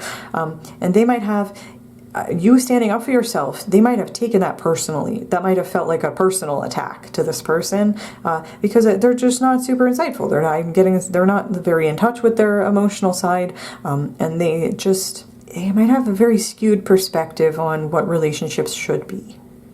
And it's just, this is the energy of somebody who would be personally offended by somebody standing up to them. And that might have been what happened in your connection. But regardless, they feel hurt, I think, by the idea that you don't want to be with them, and they would be hurt by the idea that you might be moving on from them, or even trying to protect yourself from their energy, regardless of how fair that is, Okay, love will keep us together. Again, that's the energy of desperately clinging on to something that is over. This person might believe that you are destined to come back together. They might come back towards you because they don't like the fact that you're pulling away. They might have, then this might have been something that happened when you, I am getting the sense it was probably you that ended the connection here, but it might have been something that, that is like a taking it for granted sort of energy. It's not, what's the phrase? There are many ways and instances and circumstances where love is not enough. You also need commitment. You need dedication. You need communication. It's the loving feeling is just part of that equation of what makes a healthy relationship. You can love somebody and not trust them. You can love somebody and not show up for them. And love is not it's amazing and beautiful, but it's not the only thing that you need to make a relationship work, right? And I think that you have realized that, and this person has not. So if we're doing an energy check-in, I don't think they've changed. If this is something that you recognize about them, I don't think that they have changed. And we have, I feel you are wife/husband material. It's a pretty clear, straightforward message, and I would say, yeah, that resonates with what I'm seeing here. You know, and it's like, again, it's about what you can do for them, what you can give to them. They would see you as being a potential future spouse to them, but it's not, I want to be a good spouse for you. It's, I feel you are spouse material. And it's not, I want to make a real commitment to you. It's, I think you would be a good person to be committed to, or to be in a committed relationship with. But, you know, if we're talking about how this person sees you, they do see you in a positive light. They can see your positive attributes. And you are marriage material, for sure.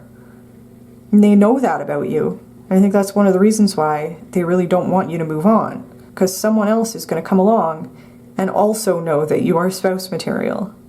And that person's going to take your energy away from them. That's from their perspective. I'm not saying that's what's going to happen, although it could, but it's like, you know, you can pull your energy back. You don't need to marry somebody else for that, the connection to be severed. You know, that's a choice that you can make because you are empowered. Right?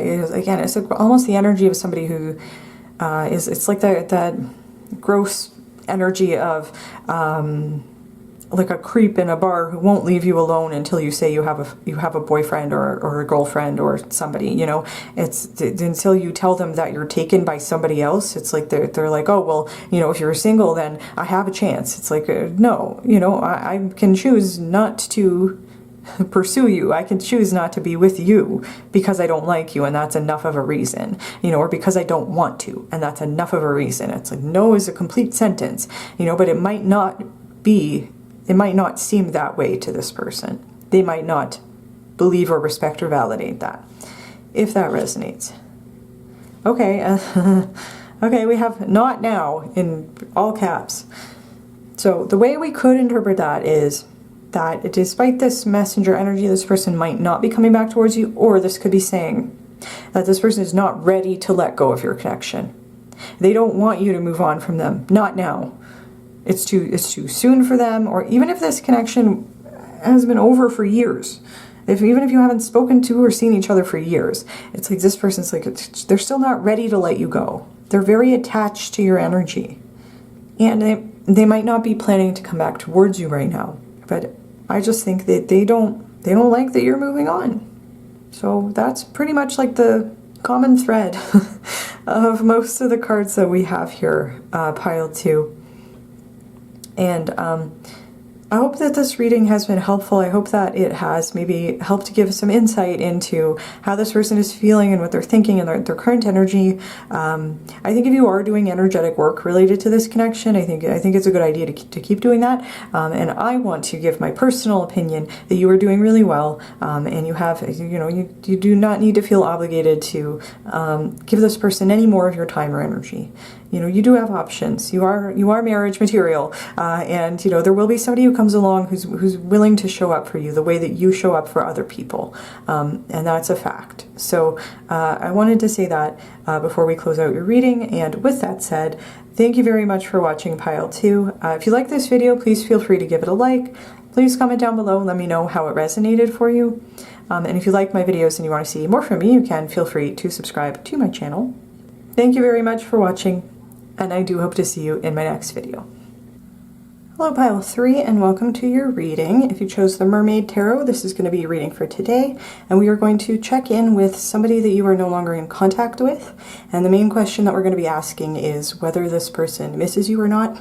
And in order to do that, we're going to get a deeper look into their current honest thoughts and feelings about you. And then we're going to finish the reading by getting some channeled messages. So with that said, let us get into it. I do want to say, pile 3, that I've been feeling fine all morning, and then as soon as I hit record, I am having some throat congestion. So that might be a message if we're talking about does this person miss you, etc. There might be things that they wish that they had told you, or they might have like some communication blockage. It would make sense. You're no longer in contact with this person, but it could be that I'm feeling blockages in my throat right now because this person has things that they want to say or wish that they could say, but that, you know, obviously they're not saying right now because you're not in contact. So I just wanted to mention that before we get into it. All right, what are pile 3's person's true thoughts and feelings about pile 3? Okay. Okay, we have the Ace of Cups.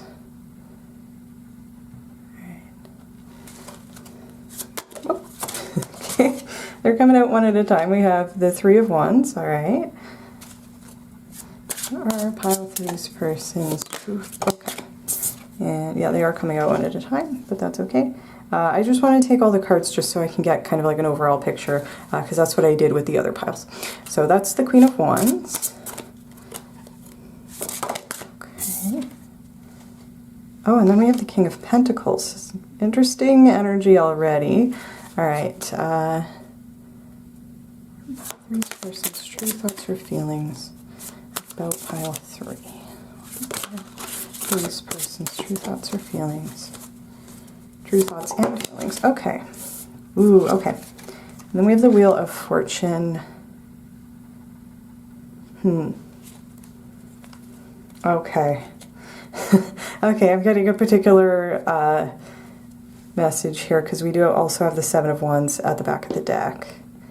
I'm getting the sense that this person might, like my overall initial first intuitive impression is this person might feel like there is still potential in your connection, and they might believe that you are the one that, like, you might have blocked them. I mean, you're no longer in contact with this person, but I think it's their perception that you wouldn't want them to come back towards you, but they still see potential, and they might be honestly kind of like biding their time to wait for the right time to come back towards you. They might wait for you to kind of quote unquote let your guard down, you know, or to be in the right energy to have this person come back to work. Like, I just am getting the sense this person thinks that the connection between you is not over, but they have the perception for whatever reason, and it could be true that that either you have blocked them, maybe you blocked their number, or blocked them on social media or something like that, and they have the impression with the Seven of Wands at the back of the deck that, again, you wouldn't be welcoming them back with open arms. And the reason why I'm giving the impression that I think they think this connection still has potential is because we have the Ace of Cups, the Three of Wands, and then the Wheel of Fortune.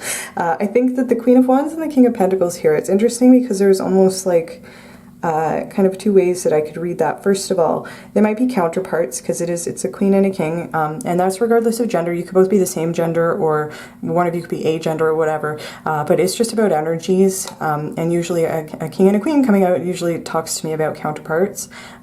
So that's talking to me, this person sees potential in your connection, and this could also be saying, you know, if this is this person's true thoughts and feelings about you, then you're being represented here by both the Queen of Wands and the King of Pentacles. And I'll get into that in a second, because I did want to talk about the message about potential. With the Ace of Cups, that's like, you know, and I might be giving a different interpretation if we didn't have the rest of the energies that we have here. But in context, that's why I wanted to take all the cards before I started talking about it. But in context, the Ace of Cups can represent like a potential for a new relationship. You know, it's the ace, it's the beginning of something, and it's like an opportunity. And the cups, it's emotions, relationships, feelings.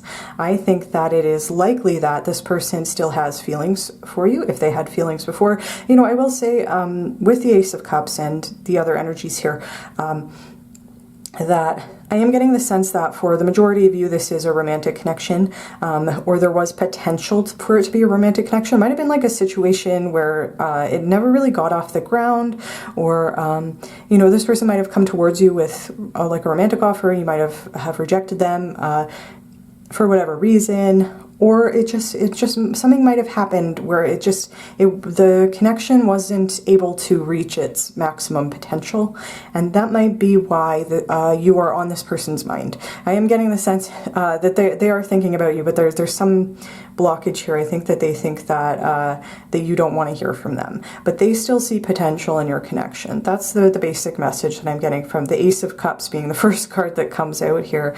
You know, they still see a potential future with you, and it's like, you know, I don't know that that they're like going out of their way to daydream about what that connection would eventually be, but I think it's more just like there was a thread of something and this person really wanted to follow that thread, or they want to continue to follow that thread, and for whatever reason something happened and you're no longer in contact. And so I just think that the way that this person perceives that is that it was a loss of potential, and it could even have been, if this is something that's not necessarily resonating based on your last interaction with this person, then this could be in hindsight, they're realizing that it could have been the start of something great.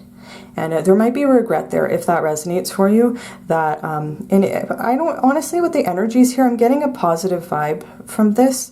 You know, I want to say that's not true for all the piles. Pile 2, I was getting kind of a really shady vibe from their person. But your person, I am getting kind of like a positive vibe of like, despite however the connection ended, this person thinks very highly of you. Like, if you're being represented here by both the Queen of Wands and the King of Pentacles, it's like they think that you're, I just heard, they think that you're magic. Like, you know, and it could be, if this is resonating for you, it could be that either at the time they wanted something more with you and it didn't work out for whatever reason. They might have screwed it up. They might have sabotaged the connection. Or there was circumstances that got in the way. And or now in hindsight, having had time to think about it and process their feelings and had time to miss you, they're realizing like, oh no, I might have missed my shot. But I think they are still feeling hopeful about the connection, even though you might have blocked them. They still feel hopeful about a possible potential connection between the two of you. And I'm saying that also because we have the Wheel of Fortune here. This person might believe that fate will eventually bring the two of you back together. And that might be another message of why we have the Three of Wands here, because the Three of Wands can talk about when we're waiting for something to come towards us, when we're waiting for something, for you know, our divine blessings, our divine abundance, anything that we're trying to manifest, when we have faith that that thing is coming in towards us very soon. And it could even be we're starting to see progress towards whatever that goal is. So it could be that for whatever reason, this person has the impression that something else just occurred to me. Okay, sorry, I'm getting a couple of messages.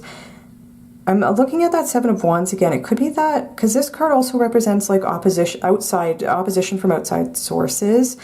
There might have been something, if this is giving additional context to the back of the deck energy, giving it additional context for what might have happened between the two of you, there might have been some sort of outside interference, or this person might have had a fear of judgment from other people in their life. They might have had like a fear that somebody else in their life was going to object to the idea of the two of you being together. Again, I am getting the sense this is probably a romantic connection just because of the Ace of Cups here, but take it however it resonates. Like, they just might have thought that there were a lot of obstacles to the two of you being together, but there is a message with the Seven of Wands of like wanting to prove yourself and to prove that you can stand up to any opposition. And so if that was something that this person might not have been willing to do at the time, if that might have been one of the reasons why this connection didn't work out, if they sabotaged it or they walked away because they were worried about like peer pressure or someone else, you know, judging the connection or whatever,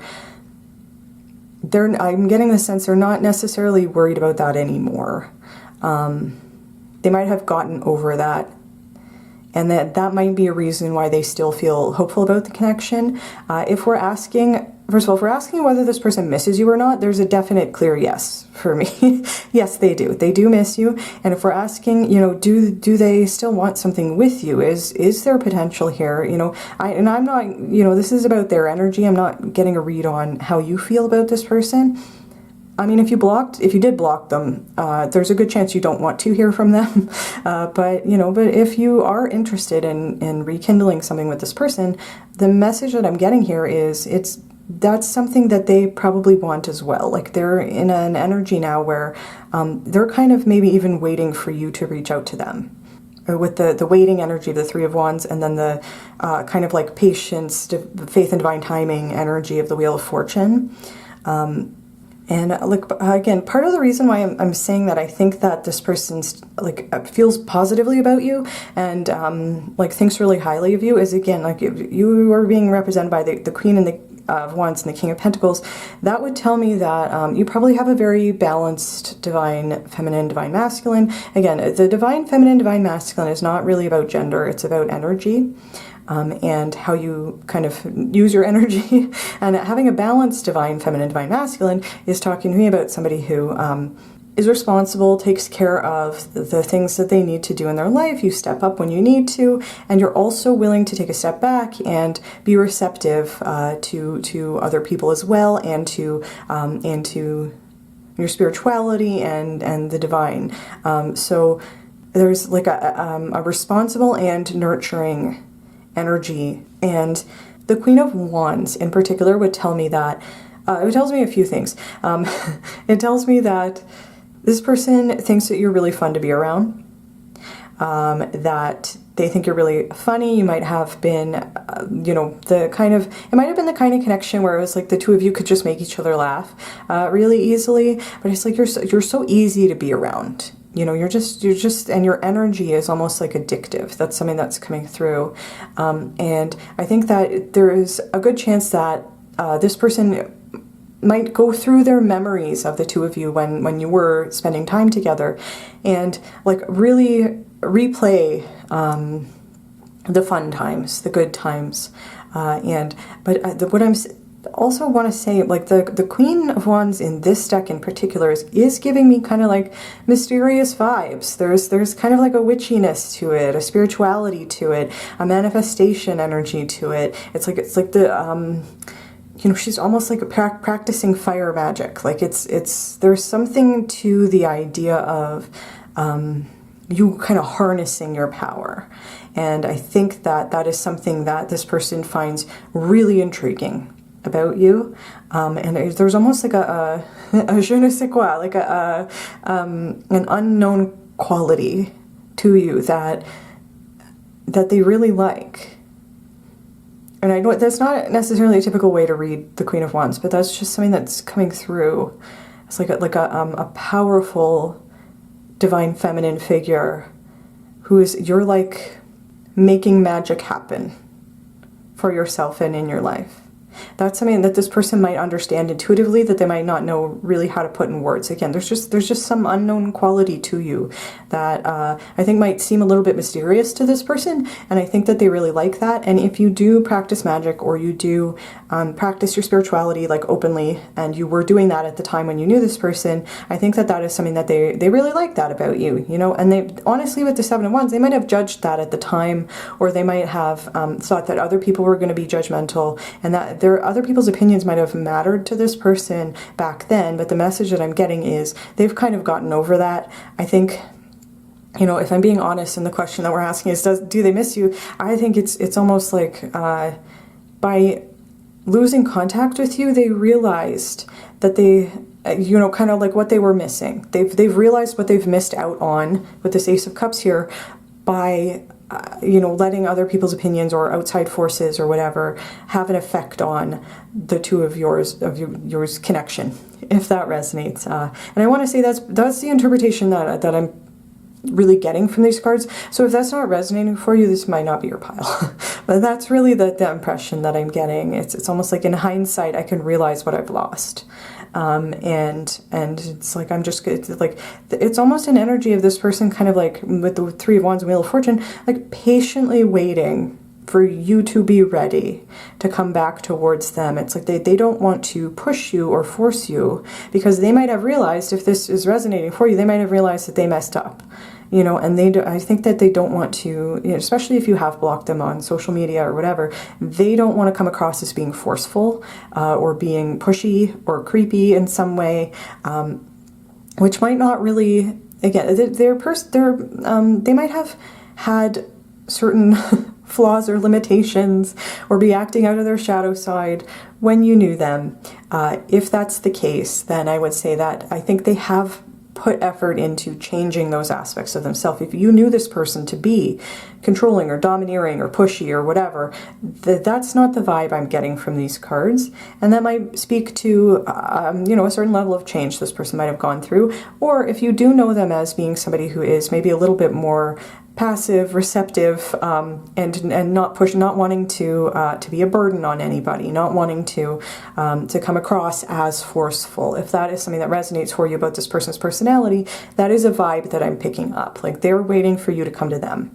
They're not going to. If you're wondering whether this person is going to approach you first, I'm getting the sense that they will not. However, I think with the Ace of Cups here, they would be very receptive if you were the one who wanted to come back towards them and have maybe a conversation about what happened. I think that they would be open to that, because I think that they can see in hindsight what they've lost by losing contact with you. And with the King of Pentacles here, there's a few ways we could read this energy. It is because it's the king, it's a more masculine energy, but it's an energy of being very responsible, it's caretaking in a responsible way. So like this person sees you as somebody who you like really nurture things in your life, and you show up. You show up for other people, you show up for yourself, and in combination with the Queen of Wands energy, that might be something that you have been learning to do as you have been on whatever spiritual journey you're going on. You might have discovered your spirituality while you were with this person, or you might have discovered it afterwards, or, you know, maybe well beforehand, but they can... I'm getting the sense that they know that you are connected with your spirituality, and that it's like you have embraced your power to make things happen for yourself.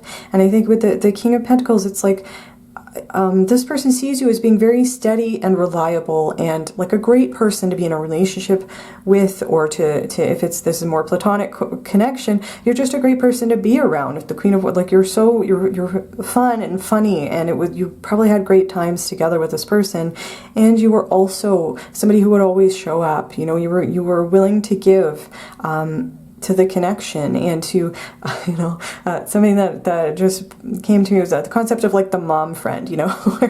And I mean, this could apply even if it was a romantic connection, where, you know, it's just like you always had snacks, you made sure everybody had a ride home, you know. It's like that energy of like, I care about you, and I'm going to make sure that you are taken care of, and that's just a great energy. And I think that this person really likes that about you. And again, there's like a combined energy with the Queen of Wands and the King of Pentacles that's like a solid, steady core, and also like a hint of magic, an element of the mysterious, if that resonates for you. And with these being the Queen of Wands, King of Pentacles, you might be a fire sign or an earth sign, or a combination of both, or have those as like your sun, moon, rising, but only take that if it resonates for you. And also with the kind of magical energy that I'm intuitively picking up from the Queen of Wands, you might also, with the King of Pentacles here, and the connection with Pentacles connection to the physical world and nature in particular, you might, and there's a person, the King here has, it's like a flower crown with like flowers and seaweed, I guess. It's the Mermaid deck, so maybe seaweed.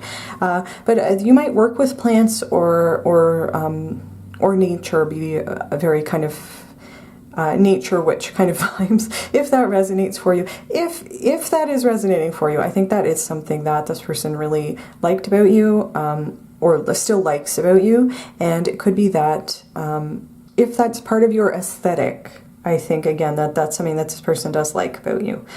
So I wanted to say that. And then the King of Pentacles, also Pentacles associated with money. So they might see you that you are also financially stable or financially responsible. And that might, you know, be something different from other people that this person has in their own life, or it might be something that, a quality that this person does not possess themselves, if that resonates. And either way, it's just like a steady, responsible energy that I think that this person really likes. And like, you might be somebody who is good with money, or has a lot of money, or is generating abundance for themselves. And I think that that, again, this person can see that about you, or knows that about you, or at least perceives you that way. And that is something that I think they also like about you. So just take that however it resonates. And then with the Wheel of Fortune, like, there's a few ways to interpret this. Again, in context with the rest of the cards here, I'm taking this to mean that this person is waiting. There's an element of divine timing. I think that you know, that they're just like willing to have faith that, you know, if this connection is meant to be, eventually you might come back towards them. That's my intuitive way to read this card in context with the other cards here. There is also a way to read this where the Wheel of Fortune, because it's tied to fate and destiny and like cycles in our life, there could be a message here either that this person recognizes that you have a divine connection, and that could be like a soul level connection, or it could be a karmic connection.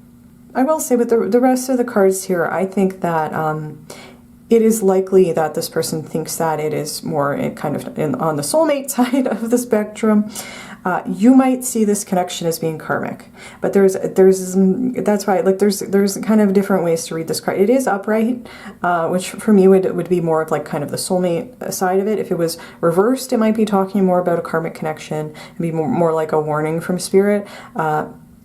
But if this is how this person feels about you, I think that it's in hindsight, and especially with the Ace of Cups, they might in hindsight realize that you had like a real deep soul connection, if that's resonating for you.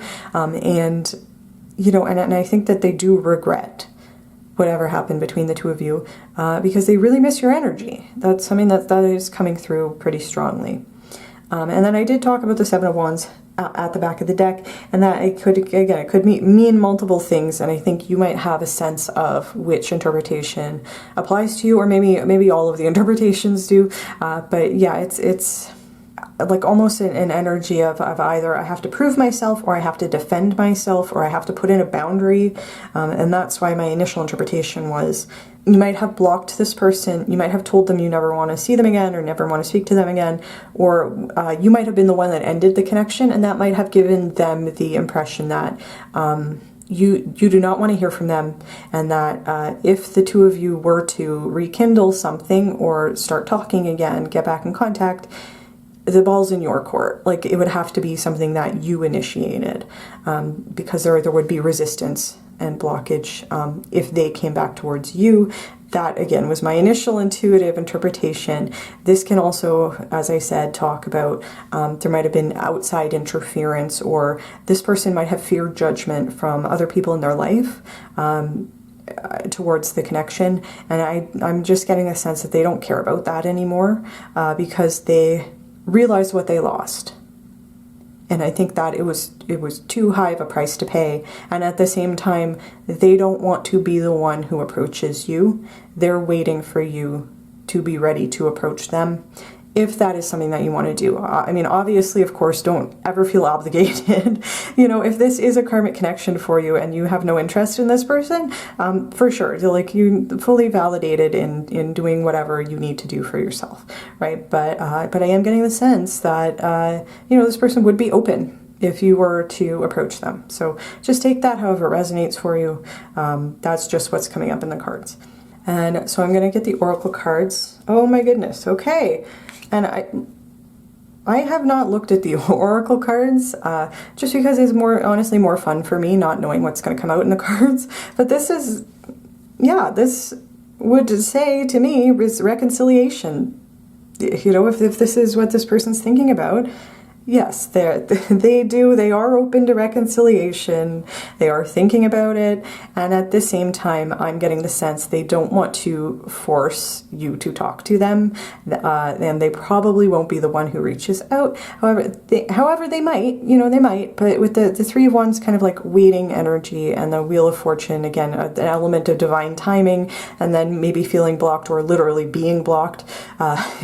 Again, getting the sense that this person does not believe that you would be open to them approaching you, but this is if you are interested in reconciling with this person, it is something that they're thinking about, and it is something that they are open to. So that's a pretty clear message with that card there, that that might be something that they want, even though they're not in an energy, I think, where they're going to approach you about it.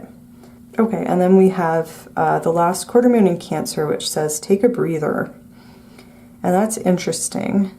That would honestly maybe confirm for me the idea that, that this person, first of all, it might be saying that you have not spoken to each other in a while, which would make sense, if this person's attitude towards you has changed a lot since you last spoke. Like, if the way I'm describing them right now is saying, like, they must have gone through a lot of change to come to this conclusion, or this is very different from how they were feeling about the connection the last time that they saw you, or the last time that you spoke. It might have been quite a while, or they might have taken a breather, like they might have it, and it might be because there's like a time has passed, and it's like, absence makes the heart grow fonder, and they've realized what they've missed out on by no longer having you in their life.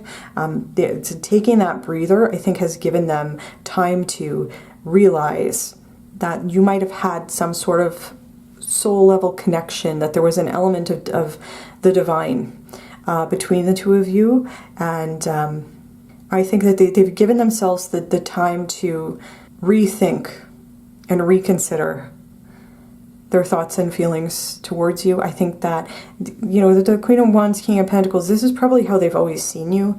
But it's just, with the magnifying glass on the Three of Wands, it's like there's a message that they're now clearly seeing what it was between the two of you. They're seeing more clearly now because they've just had a chance to really contemplate what your connection was to them. That's what's coming through with the take a breather, and that can also be, it is a more passive energy, and it's an energy maybe of waiting, of again, like, I'm not gonna approach pile 3 because I don't want to force anything to happen. I'm just going to take a break, and if it's meant to be, if pile 3 is meant to come back towards me, if pile 3 is interested in me, pile 3 will reach out. Okay, and then we have the Wombat Spirit, which says, be at home. And the way that I usually interpret this card is, when it's giving advice from your spirit guides, the way I usually interpret it is there's a sense of safety and security. And it's usually like attached to kind of the root chakra balancing, etc. In this context, honestly, the way I'm being called to read this is, when the two of you were in each other's energy, and I think that this person is going back through their memories and taking a second look at the time the two of you spent together and how they really felt when you were together. And I think that it felt like being at home.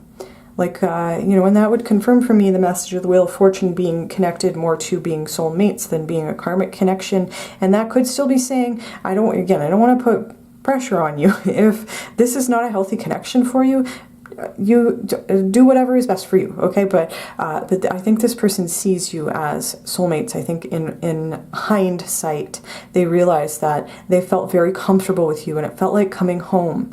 And it was like you made them feel safe, and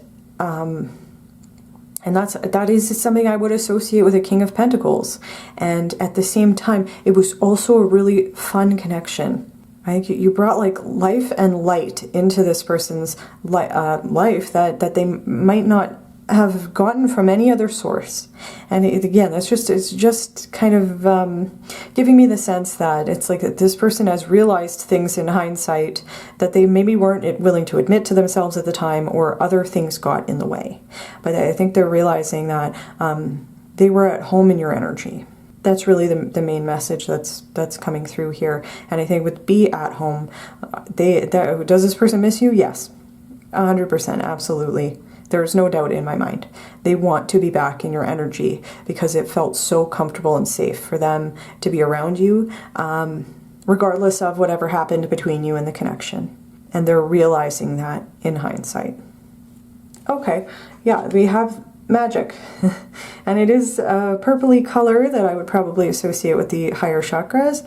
And I was picking that up with the Queen of Wands. There's just some element of magic, and it could be like there's an element of magic to the connection that it would resonate for me in terms of like a soul level connection. And you could have a soul level connection with this person and have signed a soul contract with them, and it's still not end up together. Again, I just want to reiterate that if this person is not healthy for you, or you don't want to go back towards them, or you're in a happy relationship, you've moved on, that's perfectly valid, you know. But it just there is a magical element, and I think that this would kind of confirm for me what I was seeing about with the Queen of Wands. It's just like a mysteriousness, a mysteriousness that to you, to your energy, that this person couldn't quite put their finger on.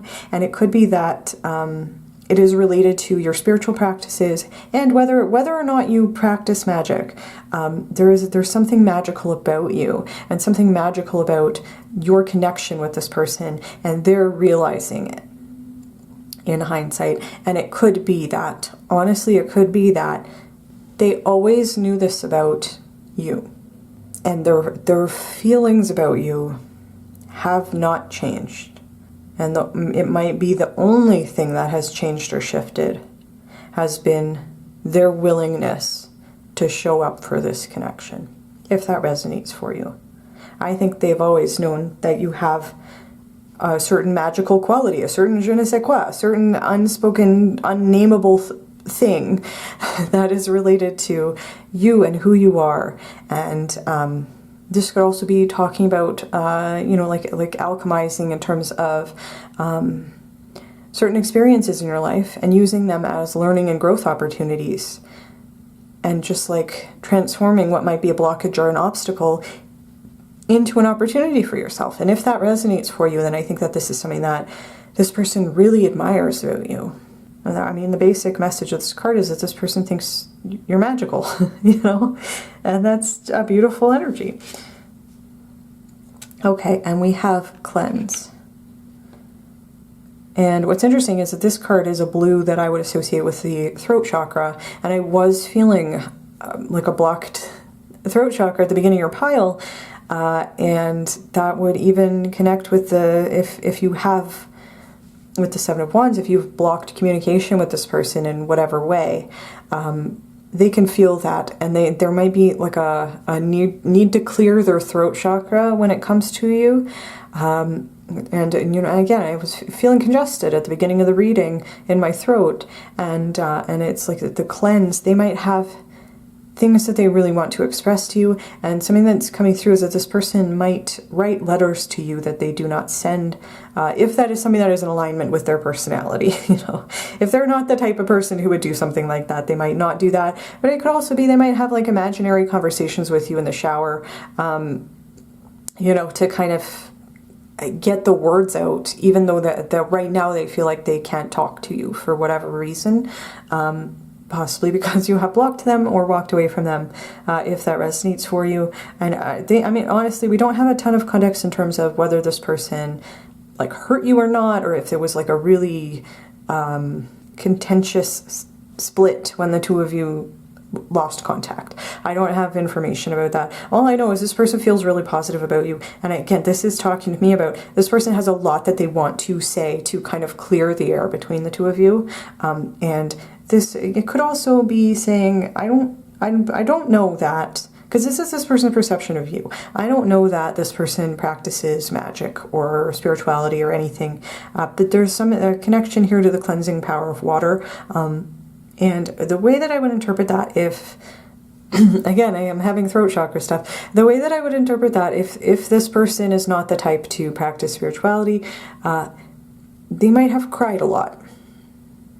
You know, if we're talking about the cleansing power of water and things that are left unsaid, and the fact that this person almost definitely really misses you and your energy, they might have cried a lot about your connection, if that resonates for you. Either way, I think that they want to kind of clear the air between the two of you. I think there's a lot that this person wants to say to you, and at the same time I'm getting the impression that they're probably not going to come towards you. They are probably waiting for you to come towards them. So with that said, I am going to get into the channeled messages so we can give this person's higher self an opportunity to maybe say some things that they have not said. So let's see what comes out in the cards. And I do want to say, like, I am getting the sense that a lot of you, it is a romantic connection. This is a romance oracle. So, you know, I'm going to try to give different interpretations, but we'll see whatever comes out in the cards. So, all right. What messages do you have for pile 3? What messages? Okay. Okay. That's way too many cards. All right. What messages do you have for pile 3? What messages do you have?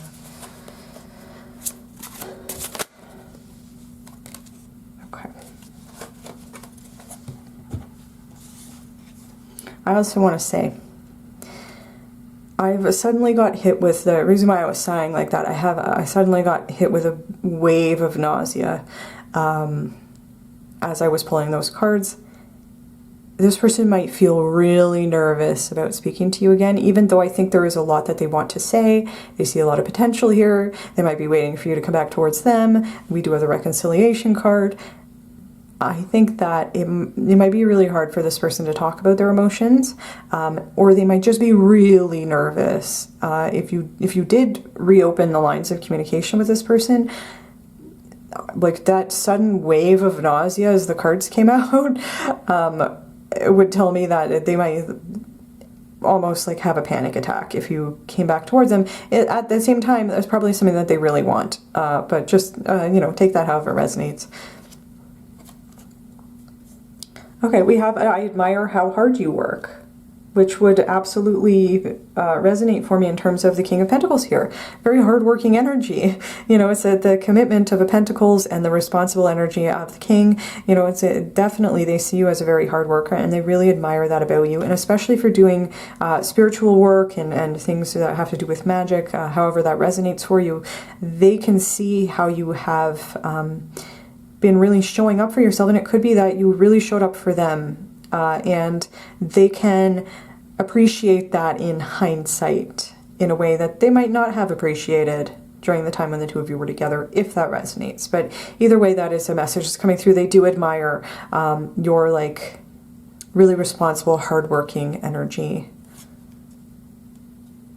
Okay, we have I'm spying on you, which might be saying that they are watching you on social media. If you have social media, even if you have blocked them on social media, they might have like a second account or a sock puppet account, or just they might have some way of following you and things that you're doing. Or it might be, if you don't have social media, it might be that you have like mutual acquaintances or mutual friends, or maybe you know this person from work, and there might be somebody that they can ask who would give them updates about you, because I am getting the sense, even though they might not come towards you, they do want to know how you're doing. You know, they do want to check up on you, and that could be confirmation for you that they are kind of watching what you're doing, however that resonates for you. And I mean, we do have this could be a magnifying glass, or it could be like a spy glass. You know, they can kind of see what you're up to, if that resonates for you. And again, if you don't have social media, you don't have any acquaintances in common, there would be no way that this person could know how you were doing. This could also be saying that they are still kind of like energetically tied to you, and their higher self checks in on you, if that resonates. Okay, we have, I'm not sure what I am feeling. The way that I would interpret that, because I think this person, honestly, the messages for this person were coming through pretty clearly for me. Like, I don't know, it just wasn't a super complicated spread for me to interpret. So with I'm not sure what I am feeling, that would kind of speak to me about this magic and then the unknown quantity to the Queen of Wands. Like there's something about you that I think that, and especially if you do have a soul connection, which might be something that this person has never experienced with anybody else in their life. Like I just think that there was something about your connection and something about the way that this person sees you that is like inexplicable to them. Because it's on a different level, it's on a higher level. It's like a crown. There's a crown chakra kind of connection here. There's a bit of a spiritual connection that I just think that this person just does not understand. And so I'm not sure what I am feeling. I think that this person feels like they have a lot to say to you, and they are in an Ace of Cups energy. I think they'd be receptive to starting something with you. They see potential there, but there's just something about you that they don't know how to express. And with the throat blockages, throat chakra blockages, they might also not be really good at talking about their feelings. And with the fact that I had that wave of nausea right before I started talking about these cards, that might confirm this person probably not great at talking about their feelings or expressing their feelings. And that might honestly have been maybe a blockage between the two of you when you were in contact, that they don't, they don't know how to express certain things, or they might not have tried at the time. Because I'm getting the sense you would not have been judgmental if this person was trying to talk about their feelings. I think, with the King of Pentacles here, like you probably would have given them space to express whatever they were feeling, but they might not have taken that opportunity in the way that they might if you were to come back towards them now. So I'm not sure what I'm feeling. I'm interpreting that more in the sense that, like, I'm not sure how to understand or express what I am feeling. But I think this person, their feelings for you are pretty clear. They feel really positive about you, and they really miss you, and they miss being with your energy, because in hindsight they can realize you had a soul level connection, even if they wouldn't know how to express that in words. Oh my goodness, okay. Reach out to me, please. Yeah, they're waiting for you. And I think that they really want you to reach out to them. If that is something that you want. Again, I will reiterate, you never need to feel obligated. Whatever comes out in a tarot reading, you do not need to feel obligated to reach out to anybody or to take somebody back if that's not the right thing for you, or if you've moved on. Like there's no pressure. But yeah, reach out to me, please. It's like fully, this person is open and willing and waiting for an opportunity to reconcile, if that resonates for you. Okay, we have sorry for the way I handled things. That would kind of confirm for me, it was probably this person's fault that you are no longer in contact. And, they're coming through to apologize for that because they realize that they messed up. And if you need more than an apology from this person, like fully, don't settle for less than what you deserve. But I think this person's kind of like waiting for an opportunity with the cleanse here to kind of clear the air between the two of you. And at the same time, they are feeling like you would probably not be open to that if they were the one to reach out to you. But their higher self's coming through to apologize for however they handled things. If there was an opportunity for them to talk about their feelings and they didn't, if there was an opportunity for them to step up for you the way that you were showing up for them and they didn't, that is something that is coming through. Or if the way that they handled things was by, lashing out at you or making you feel bad or treating you badly or whatever it was, then they do regret it and they do feel bad about it because they can see what they've lost by doing that, by handling things that way. Although I will say I am kind of intuitively getting the sense that it's, for this person, it might have been that instead of doing the wrong thing, they might have just not done the right thing. If that makes sense. I hope that makes sense. It's more just, it's an energy of inaction versus actively trying to destroy or sabotage. If that resonates for you, it could fully be that, they ended the connection or walked away or treated you badly in some way. And again, in which case their higher self's just coming through to apologize. And then with I feel stuck, we could also see that being connected with it, this waiting sort of energy. And it could be that this Wheel of Fortune is just, it's not moving. Because in this deck, this Mermaid deck, this is the steering wheel on a sunken ship. It's not moving, you know, and they might feel like at this point in time, they're not going to be able to move on from you because they realized that there was a lot of potential here that they just were not willing to act on or embrace during the time when the two of you were together. And that's really what's coming through today in the cards. And so they do want to apologize for that. And again, I'm just getting a sense this person might be waiting for you to reach out to them. That is a channeled message, came out in the cards. But for sure, you do not need to feel obligated to reach out to this person if that's not the right thing for you to do. As always, take care of yourself. You know, that's the priority number one.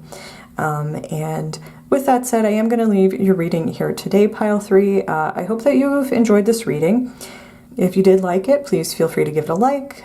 Please comment down below. Let me know how it resonated for you. If you like my videos and you want to see more from me, you can feel free to subscribe to my channel. And thank you again for watching Pile 3, and I do hope to see you in my next video. Hello Pile 4, and welcome to your reading. If you chose the Light Seers Tarot, then this is going to be your reading for today, where we will be checking in with somebody that you are no longer in contact with, and we're going to be asking the question about whether this person misses you or not. And to do that, we're going to get an idea of their true thoughts and feelings about you, and then, you know, extrapolate an answer from that. And then we're going to finish the reading with some channeled messages. So with that said, let us get into it. Pile 4's persons. Whoa, that flew.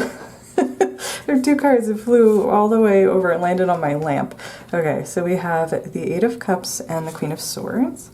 What are Pile 4's? Okay, we have the Page of Pentacles and the King of Wands. Lots of court cards. And all of the suits so far. So what are Pile 4's person's true thoughts and feelings towards Pile 4's here? What are Pile 4's person's true thoughts and feelings towards Pile 4? I am getting the sense that they feel like you're focusing on yourself right now, which is not necessarily a bad thing. Pile 4's person's true thoughts and feelings. Okay. Alright, so we got 7 cards, as did Pile 1. So we're just going to take them, I'll try and fit them all in here. Okay. Alright, so right off the bat, I am feeling like my initial interpretation, my gut feeling that they see you as somebody who is making things happen for yourself. I would see that kind of being confirmed in the cards that we have here. And just for clarity's sake, we have the Eight of Cups and the Queen of Swords, which came out together. We have the Page of Pentacles and the King of Wands, which came out together. And then we have the Queen of Wands and the Empress, which again came out together. And then we had the Knight of Pentacles on the back of the deck. Immediately, we do have a page and a knight, which are messengers. So when it comes up in a reading like this, when we're talking about somebody that we are not in contact with, we could interpret that as maybe this person is thinking about contacting you or coming back towards you because they're, you know, page and knight messengers of the deck. However, they're both pentacles, which is the slowest moving suit.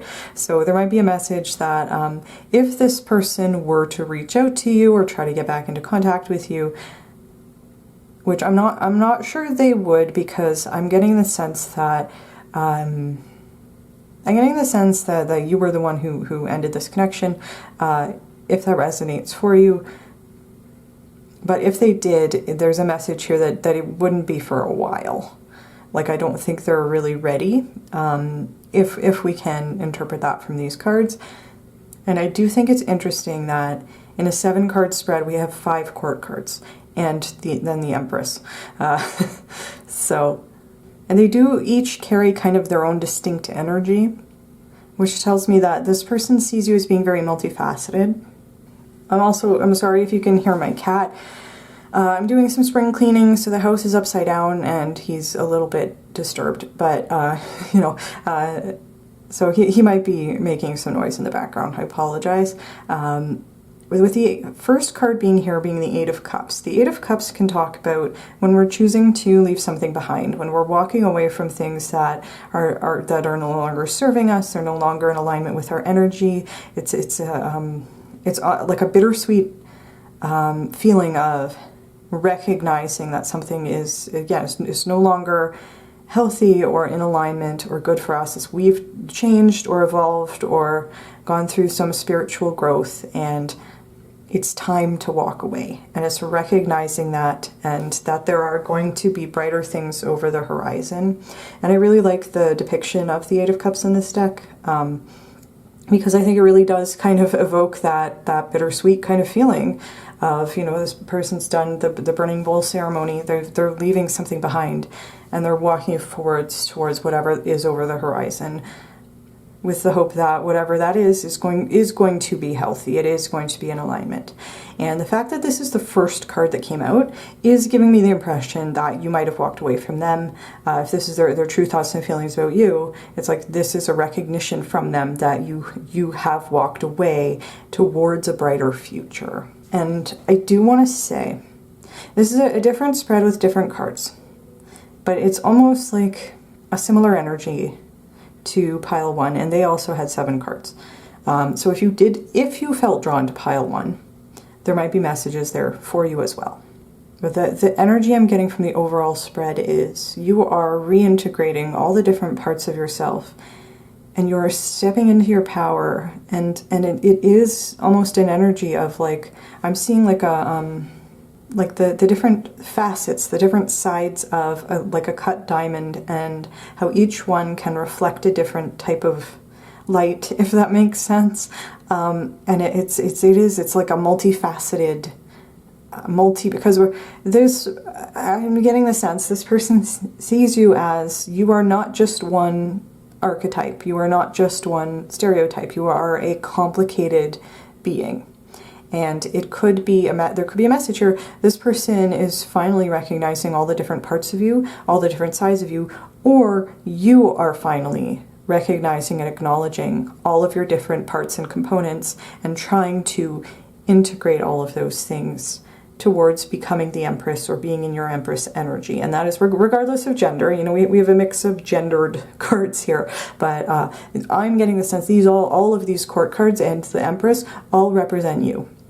It's like you've walked away and you are now embodying all of these energies. And it's like these court cards here in the middle are, it's like when all the colors come together to form white, because like white is all of the colors together. That's my understanding. It's like all the different color spectrums are all together, and then it's like the Empress of that like bright light of all the different parts of yourself. If that resonates, that's just an intuitive message just coming through. The Spirit really wants to emphasize, that this person's higher self really wants to emphasize, and I will say there is a bit of a difference between your person and Pile 1's person, in the sense that I think that your person is a little bit more detached, and that could be because they're just not they're not very connected to their emotions. It could be that it might have been a long time since you've seen this person, and they've kind of, whatever feelings there were in your connection have had time to kind of fade over time. If that resonates for you, there is a sense that this person can see you working on yourself and doing spiritual work, regardless of whether they have any way to keep track of how you're actually doing in the physical, in the 3D. I think on a spiritual level, they can understand it and acknowledge that that you are doing a lot of spiritual work. That is something else that's coming through. And there's almost, honestly, like with Pile 1's person, I was getting a sense that their person was coming through loud and clear, that their person was very proud of them. with your person, and I'm going to be honest, there is a sense of detachment. It's like there's an acknowledgement. This is how this person sees you. They can see that you're working hard on yourself. You are a complex being, and you're integrating different aspects of yourself to become very balanced and abundant. And in this, the beautiful divine feminine energy of the Empress, again, regardless of your gender, they can recognize that you're doing this. There's not a ton of personal emotions that are coming through as to how this person feels about the fact that you are doing this work. And with the first cup being the first card being the Eight of Cups, that might also represent how they're feeling towards your connection. If you're not resonating with the idea that you were the one who walked away, it could be that you might have tried to make it work. You might have been blindsided or extremely hurt. If this person was the one who ended the connection, they might have ghosted you. They might have, we don't have context for that just yet. But whatever happened between you, if it was this person who decided to end the connection, if that was very painful for you, it might have taken you a while to get to a place where you are in the Eight of Cups energy, or you might feel like you still have not gotten to the Eight of Cups, where you're willing or able to release this connection. But this person thinks that you have. They have the idea that you are moving on. And it is that bittersweet feeling of, I did everything I could, and it's just time. I need to see what's on the other side of that horizon, because whatever is here is not working for me anymore. And I will say, with the next card being the Queen of Swords, and the fact that the Eight of Cups and the Queen of Swords came out together, that is reiterating for me, you might have been the one who ended this connection, if that resonates for you. I also am being drawn to this bird on this card. That it looks like some sort of eagle or hawk, just because this Queen of Swords, I think, is sitting on top of a mountain. And that would, for me, would be kind of like a two-part symbol. Eagles and hawks can definitely represent spirit and your spirit guides, and being very connected to spirit and following spiritual guidance. There is also a message of freedom, because birds, they can, and especially the eagles and hawks and birds like that, they can fly anywhere. They have a high perspective. They can see for miles and miles. They have a certain sense of clarity that I would also associate with the Queen of Swords. And there is a certain level of detachment to the Queen of Swords, and it's not because the Queen of Swords doesn't care or doesn't have emotions. It's because the Queen of Swords understands that sometimes it is necessary to make painful choices, because it is the best thing to do, the most logical thing to do, or the right thing to do in that situation. And the Queen of Swords does not shy away from that. And that, in combination with the Eight of Cups, the fact that they came out together, is like seeing the situation clearly for what it is and making the choice that you need to make about it, regardless of how painful it might be. And the Queen of Swords is also somebody who prioritizes themselves.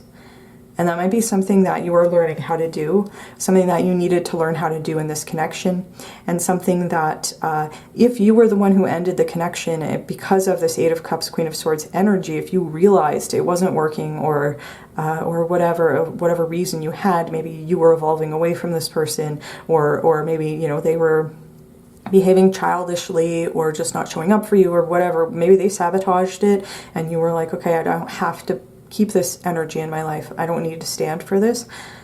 If this was representing your energy when you ended the connection, the fact that we have the rest of these cards here in this spread is telling me that this person's higher self understands that you were doing what you needed to do at the time, and that's not your entire personality. And they might have, if this resonates, at the time, they might have said things to you that were really uncalled for. They might have called you heartless or mean or cold or whatever. There's a message here that they understand that that's only, you know, you were only standing up for yourself in that situation. It was the right thing for you to do for yourself, and that's, you know, that your Queen of Swords side is only one aspect of your personality, and that in reality there is nothing wrong with being in a Queen of Swords energy in order to make the right choices for yourself. This person's higher self understands that, even if that's not something that they have expressed to you. And the fact that we have both the Page and Knight of Pentacles here is also telling me that this person sees that you are committed to your path forward, whatever that means. It could be related to your career, because they are Pentacles cards. It could be related to whatever you're doing to make money. But if we're applying this to your connection with this person you're no longer in contact with, and the fact that the Page of Pentacles came out with the King of Wands, I would take this to mean that you have committed yourself, or you are committing yourself to the process. If that resonates for you. And I'm gonna try to articulate what I'm getting the sense, if I'm channeling this person's energy, they are they're a calmer energy. They're methodical in the way that they speak. And I think they choose their words very intentionally. I will say, I just had a cup of coffee. I'm feeling very calm. So, and I do feel like this person, the way that they communicate is direct and intentional. Again, if that resonates for you. That could also be your energy, because we do have, you know, this practical Pentacles energy, and then the Queen of Swords, who is a very clear, direct communicator. So I could be channeling that as well. So again, just take that however it resonates. I did want to talk, I am getting off track. I wanted to talk about the Page of Pentacles and the King of Wands, the fact that they came out together. The pages in the deck are an energy of receptiveness. They're a little bit more passive than the Knights. We do also have the Knight, but you know, the Pages is a more passive energy than the Knight, and it's an energy of being open to new things, new experiences, and the fact that it's Pentacles, it's like being open to making new commitments. And this card can come up when you are studying something, when you're dedicating yourself to learning about something, upgrading your skills in some way. And if we're talking about, in conjunction with this Eight of Cups, Queen of Swords, walking away from things that no longer serve you, the Page and the King of Wands is like, you are very committed to reaching whatever's on the other side of that horizon for yourself. And the King of Wands is like, you're committed to it and you're excited about it. Because whatever adventure awaits you on the other side of that horizon is something new. It's something that you have faith is going to be in alignment with what you want and out of life and your divine purpose. This is like a hardworking, confident, ambitious, and ultimately optimistic energy. And it is interesting that we're jumping from the Page to the King. Because the Page is the least experienced, is the youngest, the least experienced of the court cards. And the King is the most experienced, most authoritative of the court cards. So there might be a message here with that dedicating yourself to this process and committing yourself to this process might be something that is new for you. If you were just discovering, maybe you were just discovering your spirituality at the time when this connection ended, maybe you were just starting a new career, you were just trying to find your passion, whatever it was, you might have just been at the beginning of something that you were dedicating yourself to. It's like the initial stages of something, choosing to go back to school, something was beginning, or it was like something that was new to you. That's kind of what I'm getting. But you are no stranger to following your passion, if that resonates for you. And the fact that we have both the King and Queen of Wands here, First of all, that would tell me that this person sees you as having a balanced divine feminine, divine masculine, and the way that I would interpret that is they see you as being bold and assertive and responsible, taking care of your responsibilities, as well as being open-minded, nurturing, and flexible. And the fact that we have the Empress here, they see you as somebody who has faith in divine timing, or faith in the divine. And that's why with the Page of Pentacles, the message, trust the process, was coming out. You might have just in the time, or you might have started it after you left this connection, whatever happened, after you lost contact with this person. You might have been beginning this process while you were still in contact with this person. That might have led you to evolve in a way that ultimately ended the connection, if that resonates for you. In either way, it has created a situation where you have a very balanced divine feminine, divine masculine energy. I want to again stress the fact that when I talk about divine masculine and divine feminine, I am not talking about gender. I'm just talking about energy. Those are just the terms that you know, that are generally used when tarot readers talk about this kind of stuff. And I mean, the divine feminine is associated with the Empress card. So the fact that you're being represented by both the King and Queen of Wands also tells me this person sees you as being very funny, charismatic, sociable, passionate, inspiring, a social leader, and also probably a really good manifester with the Queen. You might also really like animals, especially cats. there's a lion on the King of Wands and a cat on the Queen of Wands, if that resonates for you. And so I think if you chose to walk away, or we walked away from this connection, or you might be walking away from other connections that are no longer serving you, and using like your judgment to make those choices, they still see you as somebody who has an extremely sociable side. You might be somebody who is really good with people, if that resonates for you. Because with the King and Queen of Wands, that would be a message that would come out. But they see you as very charismatic, funny, fun to be around. You might have a lot of, you might have had like a lot of really fun times with this person. And I think that, again, that it could be another way for them to express the fact that there's more than one side to you. And then with the Queen of Wands and the Empress here, again, there could be a message about you embracing your divine feminine energy, which is being in an energy of receiving. It's trusting that the universe will provide, that you are abundant, that you do not need to force things to happen a certain way. It's faith in divine timing, and it is nurturing, sort of a more maternal energy, if that resonates for you. Again, regardless of your gender, and it is being in that energy that is going to help you manifest whatever you want. And that could be something that this person sees that you are doing, or something that they believe you are capable of doing, whether they would ever express that to you or not. It's like they see that you could have anything. You could have anyone, anything that you want, anything you're striving towards. It's endless potential. And part of it is because of how dedicated you are, how committed you are. And what I'm getting is, when you embrace this Eight of Cups energy, you started to focus on yourself. And that might not have been something that you have a lot of experience with, but the Page of Pentacles energy there, this might have been like one of the first times you really stood up for yourself and prioritized yourself and asserted your own needs. And by putting that work in and that intention out into the universe and showing up every single day for yourself, you are creating a reality where whatever you want is in the palm of your hand. And this, honestly, it's a unique message here.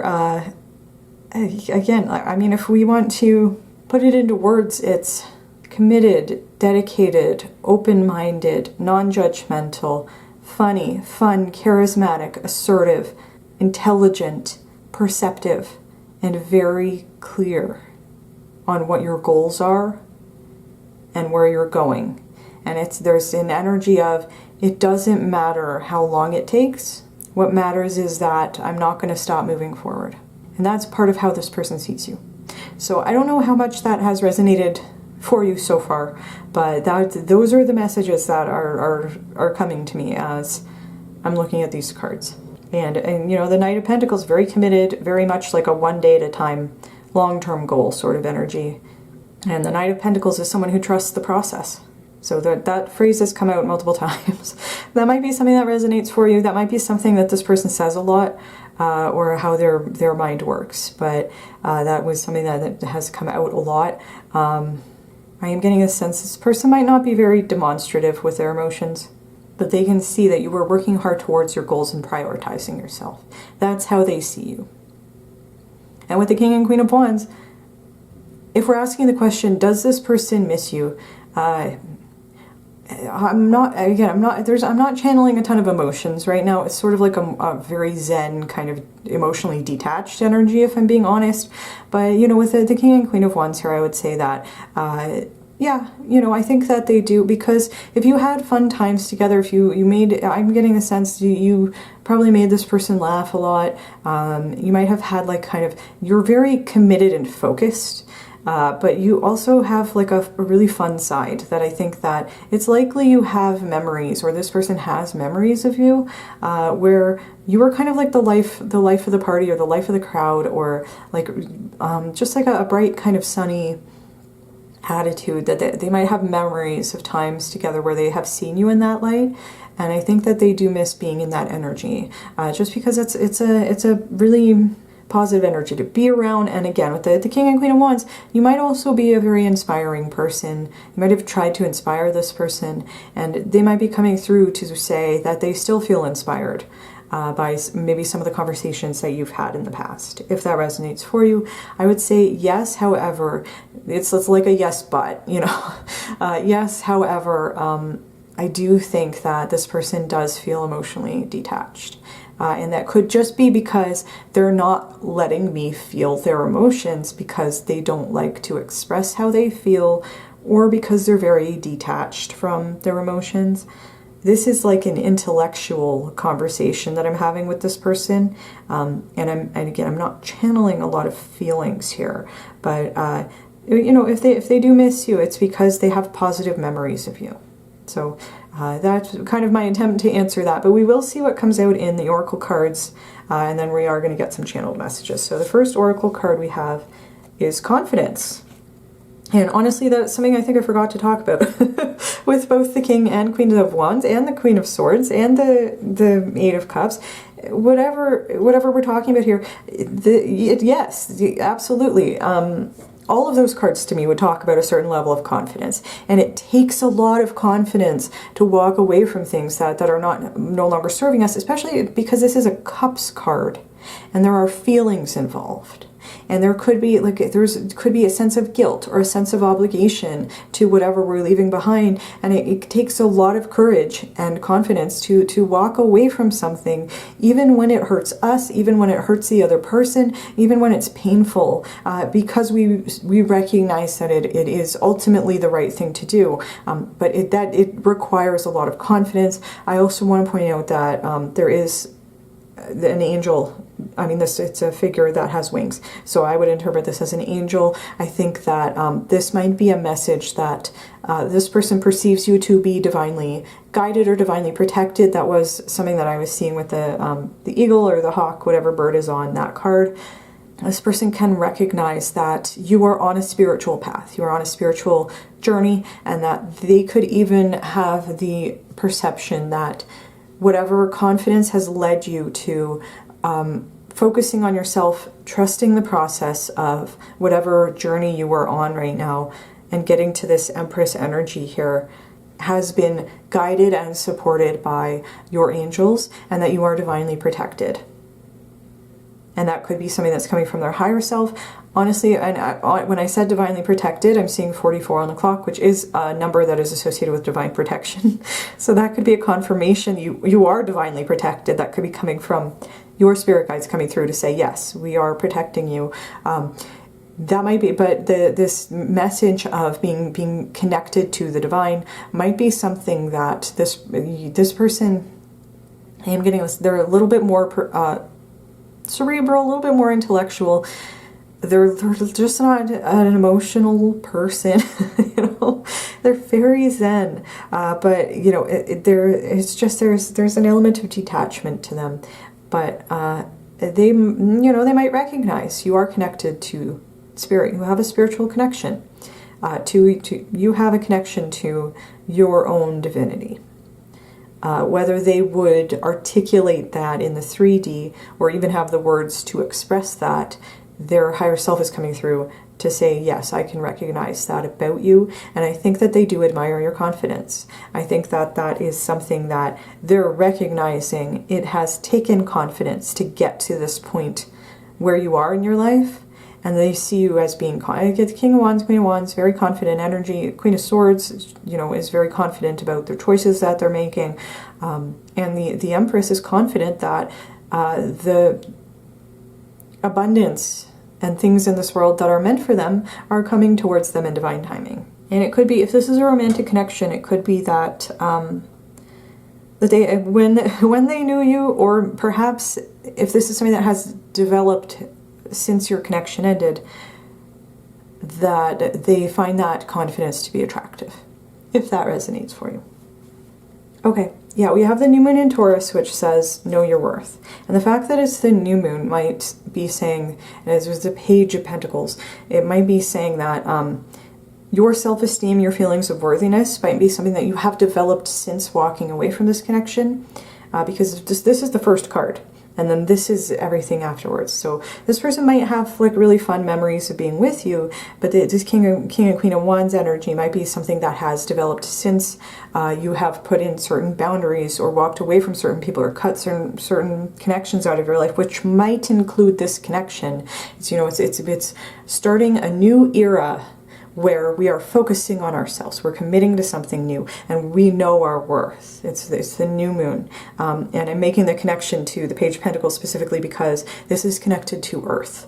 It's that earthy energy. And we do have Taurus, and it's Taurus also connected with the Empress. So you might be a Taurus or like Sun, Moon, or Rising, have a lot of Earth in your chart, or this could just be symbolizing your energy. And with know your worth, it's like a confidence and know your worth. That is something that how this person currently sees you is somebody who is confidently walking their own path and who knows their worth and is standing in their power. And that is, you know, even if this person's not going to say it, I will say that's a beautiful energy. That's a very attractive energy. And it would make sense if you're currently manifesting whatever you want, it would make sense because you are in an energy of confidence and worthiness.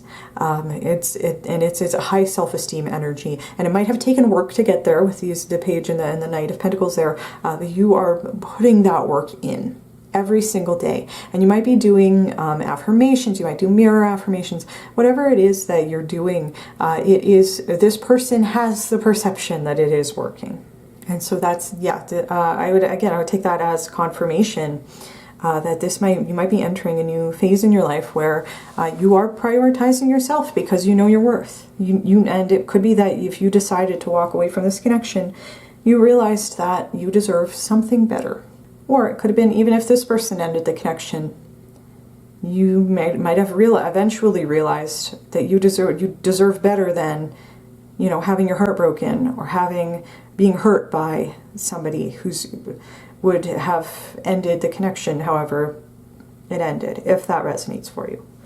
Okay, and then we have the Antelope Spirit, which says life is speeding up, and it is the number 2.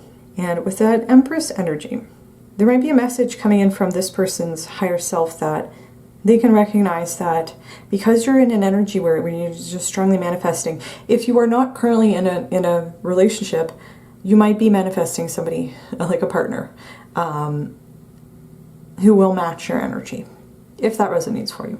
You might be manifesting like a divine counterpart. Again, if that resonates for you. I also want to make a connection to Taurus because Taurus is the second sign and associated with the second house, which is about like material possessions and you know, wealth and things like that. And with life is speeding up, you might be generating, and the Empress, a symbol of abundance, also connected with Taurus. You might be generating like long-term financial security, and I'm saying long-term because of the Knight of Pentacles, Page of Pentacles. And this person can see that. You might be entering a new phase in your life where your confidence and sense of worthiness is manifesting financial abundance. That might just be like an additional message that's coming through. It might have already started. You might already be seeing the returns on your commitment and your manifestations, whatever that means for you. Life is speeding up, like things are gaining momentum. This, whatever you're working on, is generating something for you. Something positive. And I think that this person can see that. You are on the right path, and it's speeding up the I can see I'm making this motion because I can see the wheel of fortune turning in your favor, and that's ultimately a positive message. And so yeah, definitely, you know, I do want to say there might also be I'm being drawn to the fact that this antelope is running this way. This person on the Knight of Pentacles is walking that way. It's almost like walking away from, and it's connected with the Eight of Cups, walking away from.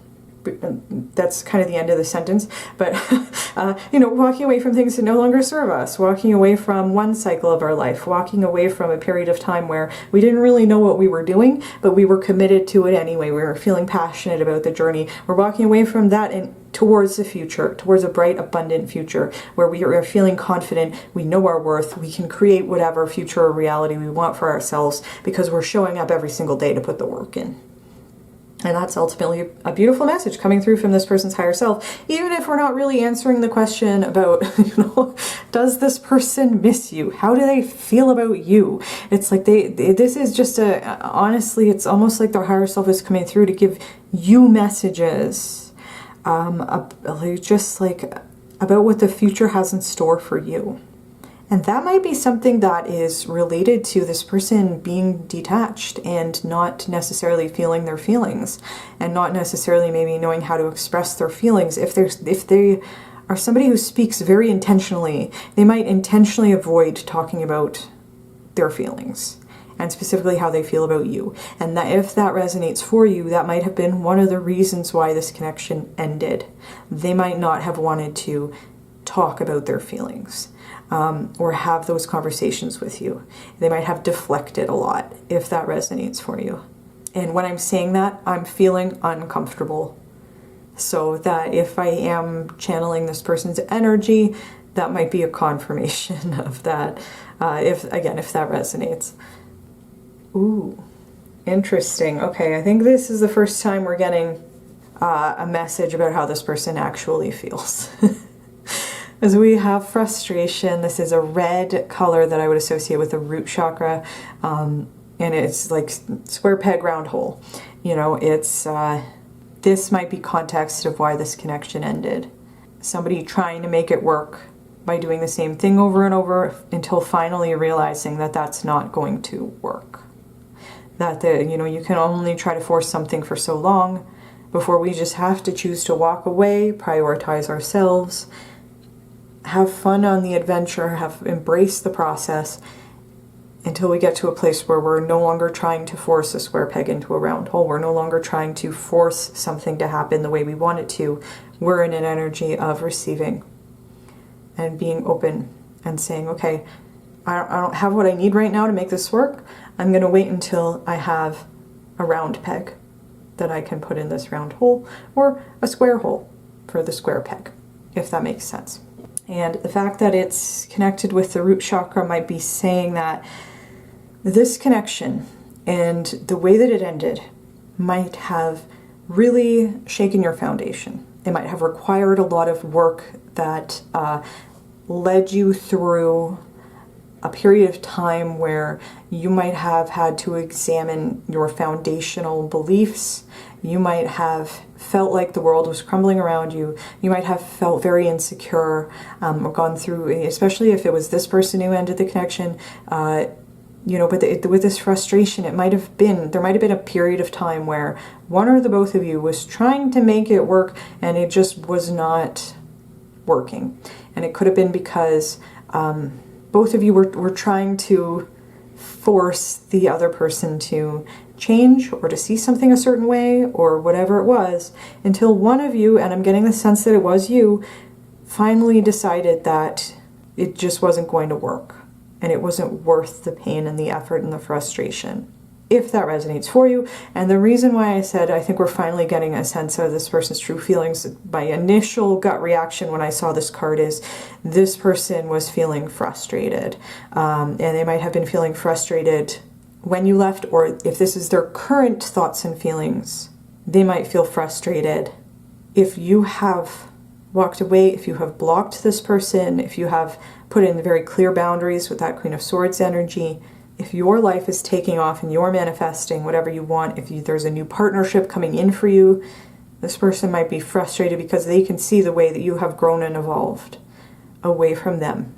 And it could be frustration because they have not done the same work, or because what I just heard was they couldn't give you what you need when in the connection, however that resonates. They might be feeling frustration over that, if that resonates. And if this is talking about the root chakra, there could also be a message here that this person, part of them has recognized that they might have changes that they need to make on a foundational level, and they're still doing the same thing. They have not changed that part of themselves yet, and it is causing frustration in their life. If that resonates, there's just multiple different ways to interpret this card. And then the final card we have, that's very sweet, and it says sweetness. And something that I forgot to say, I can't believe I forgot it, because I was thinking about it. I shuffled all the piles before I started filming pile 1, and when I was shuffling your deck, something that came to mind was I was smelling cinnamon, and then I heard a sweet cinnamon roll, or a sweet cinnamon. Yeah, it was sweet cinnamon roll, which is like that meme of like that person is just like a sweet little innocent cinnamon roll, and that's something that I heard when I was shuffling the cards. And then we have the sweetness card, and this person might have seen you as, you might have been very sweet to this person, or they might see you as somebody who is very sweet. There might have been a certain level of even innocence or naivete, or playfulness, or it's not childishness, but it's like a connection to your inner child that was really fun. And it's like that playfulness, the fun-loving side of these Wands cards here. But with the sweetness, they might have really thought that you were a sweetheart. They might still think that you're a sweetheart, despite the fact that you might have had to really embrace your inner Queen of Swords to when this connection ended. If you were the one who severed the connection, you might have really had to stand up in your power, and make your needs known and really stick up for yourself. They might have created frustration, honestly, but it's like there's still a sweet side to you. There's still, and I would associate with that with the Empress as well, of like, there's a genuineness, there's a kind-heartedness, there's a compassion there that would reiterate for me the very initial interpretation that I gave when all these cards came out, that this person sees you are multifaceted. You have multiple different sides of yourself. There's a sweetness, there's a confidence, there's a knowing your worth, there's a really like fun-loving, adventurous side that just wants to get out there and see what's out there. You might like to party a lot. You might like to socialize a lot, if that resonates for you. And there's also a very focused, intent, dedicated energy as well. And so it's like you're not just one side of yourself. There's, again, I'm being shown a diamond, like a, I don't know what the cut is called, but like, it's kind of like circular, and then it has the triangle bottom. I'm seeing that, and just like the different lights that are being cast against the wall, and it's like multifaceted, different sides of yourself that you have shown this person, and they can see you are not just one thing. And they know, even if they said mean things to you, or what, or called you names, or tried to make you out to be cold or heartless, or whatever it was, if they said that stuff to you when the connection ended, they still know that you are a sweetheart. They still know that you have that sweet little cinnamon roll side to yourself. And that might not be something they've ever said to you, or that might be something that they did say to you. That might have been like a term of endearment even that this person had used, or they could have even said it in like a mocking tone, or so other people might have said it in like a condescending way, but you have fully embraced your power since that point, and they are also acknowledging that. You are standing in your power, and there's a certain level of confidence that they can see, that their higher self is coming through to acknowledge that, if that is not something that they have acknowledged to your face.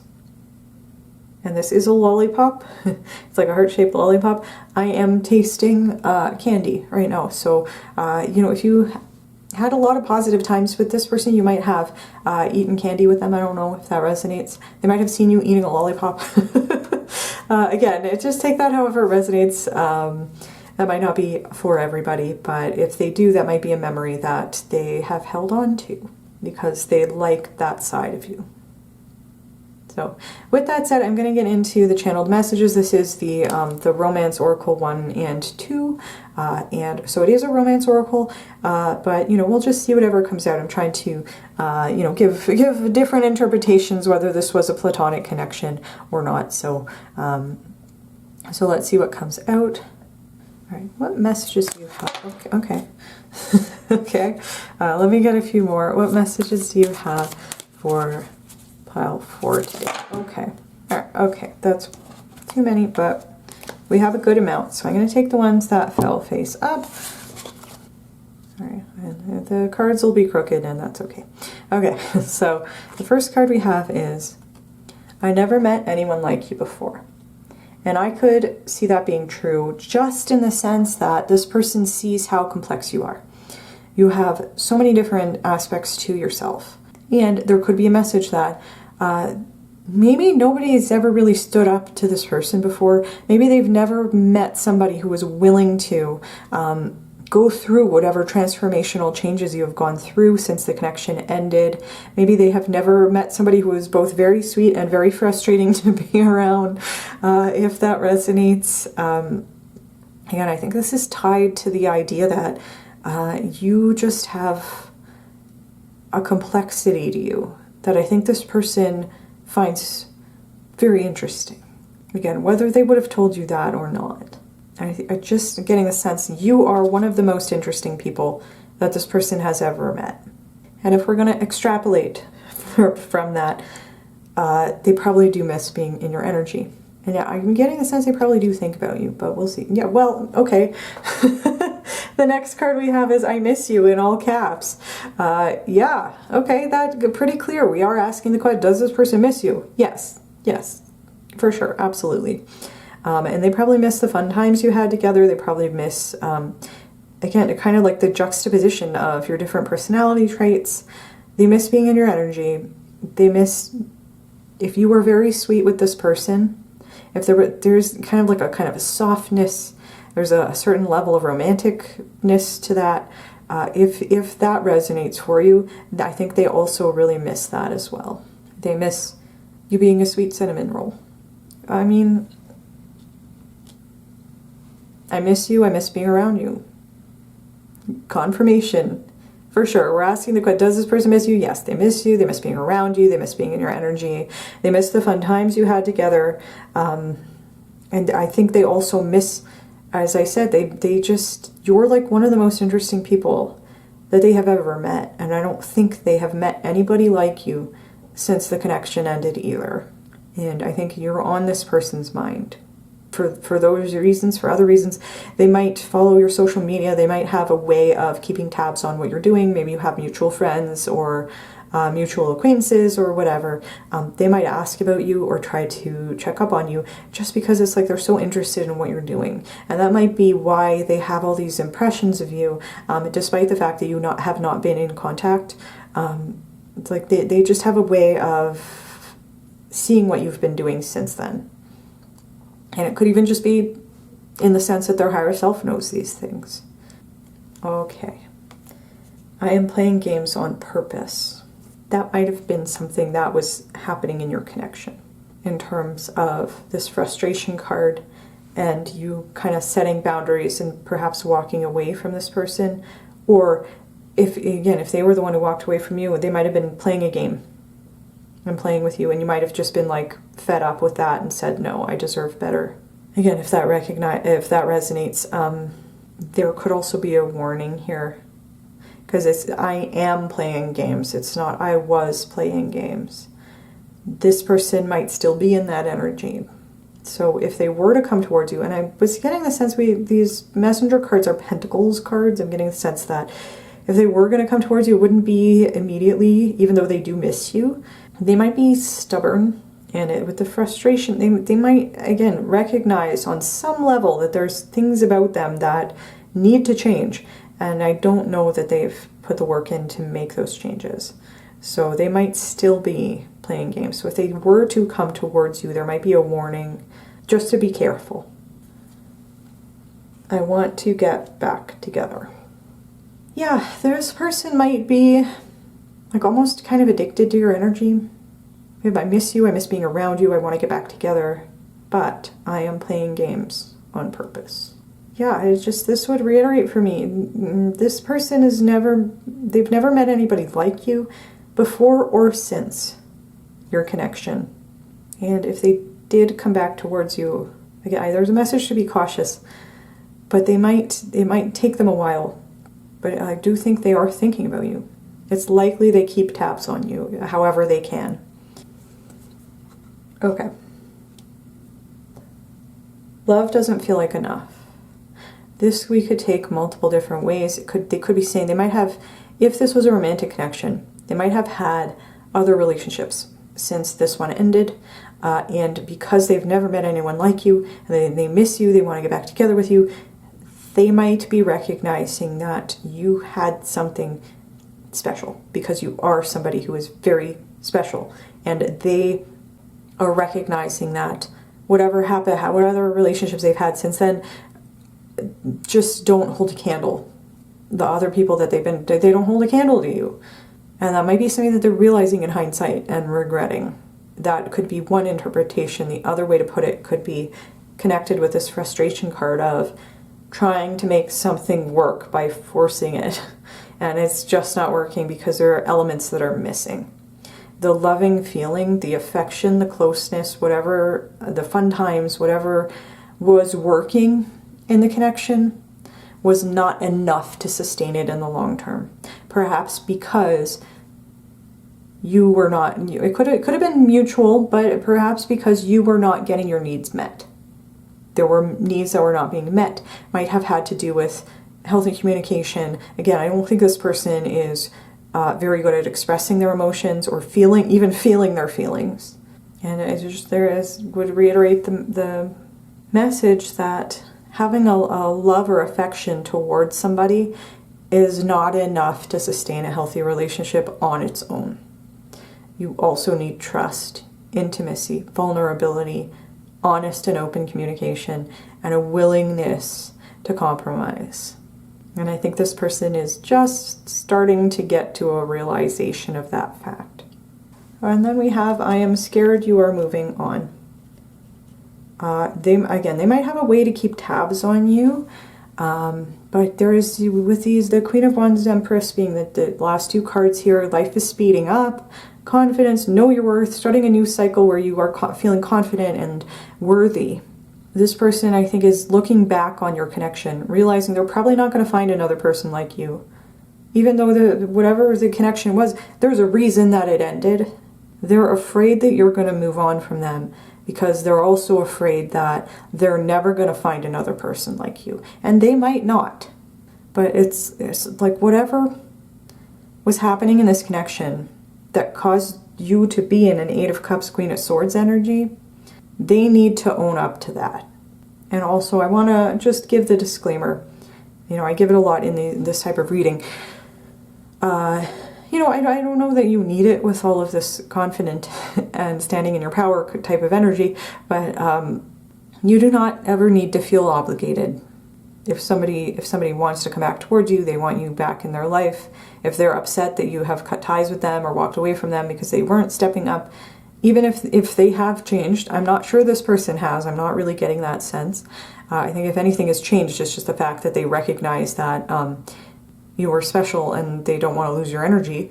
They missed out on something. But you don't need to feel, you do not need to feel obligated to have anybody in your life or your energy for any reason. And especially if they have treated you badly in the past, even if they have changed, even if they have gone through some sort of redemption arc, you know, you can still say no. You can still say, I listen, the trust between us has been broken and it cannot be rebuilt, or I am not interested. And it comes back to that statement. No is a complete sentence. You don't need to justify it. So there's an additional disclaimer. If you're not interested in this person coming back into your life, even if they want you back, that's always a choice that you can make without obligation or guilt. So I wanted to say that, and with that said, I am going to leave your reading here today. I think you're the longest pile. So with that said, pile 4, I do hope that you have enjoyed it. If you liked it, please feel free to give it a like. Please comment down below, let me know how it resonated for you. And if you like my videos and you want to see more from me, you can feel free to subscribe to my channel. And thank you very much for watching, and I do hope to see you in my next video.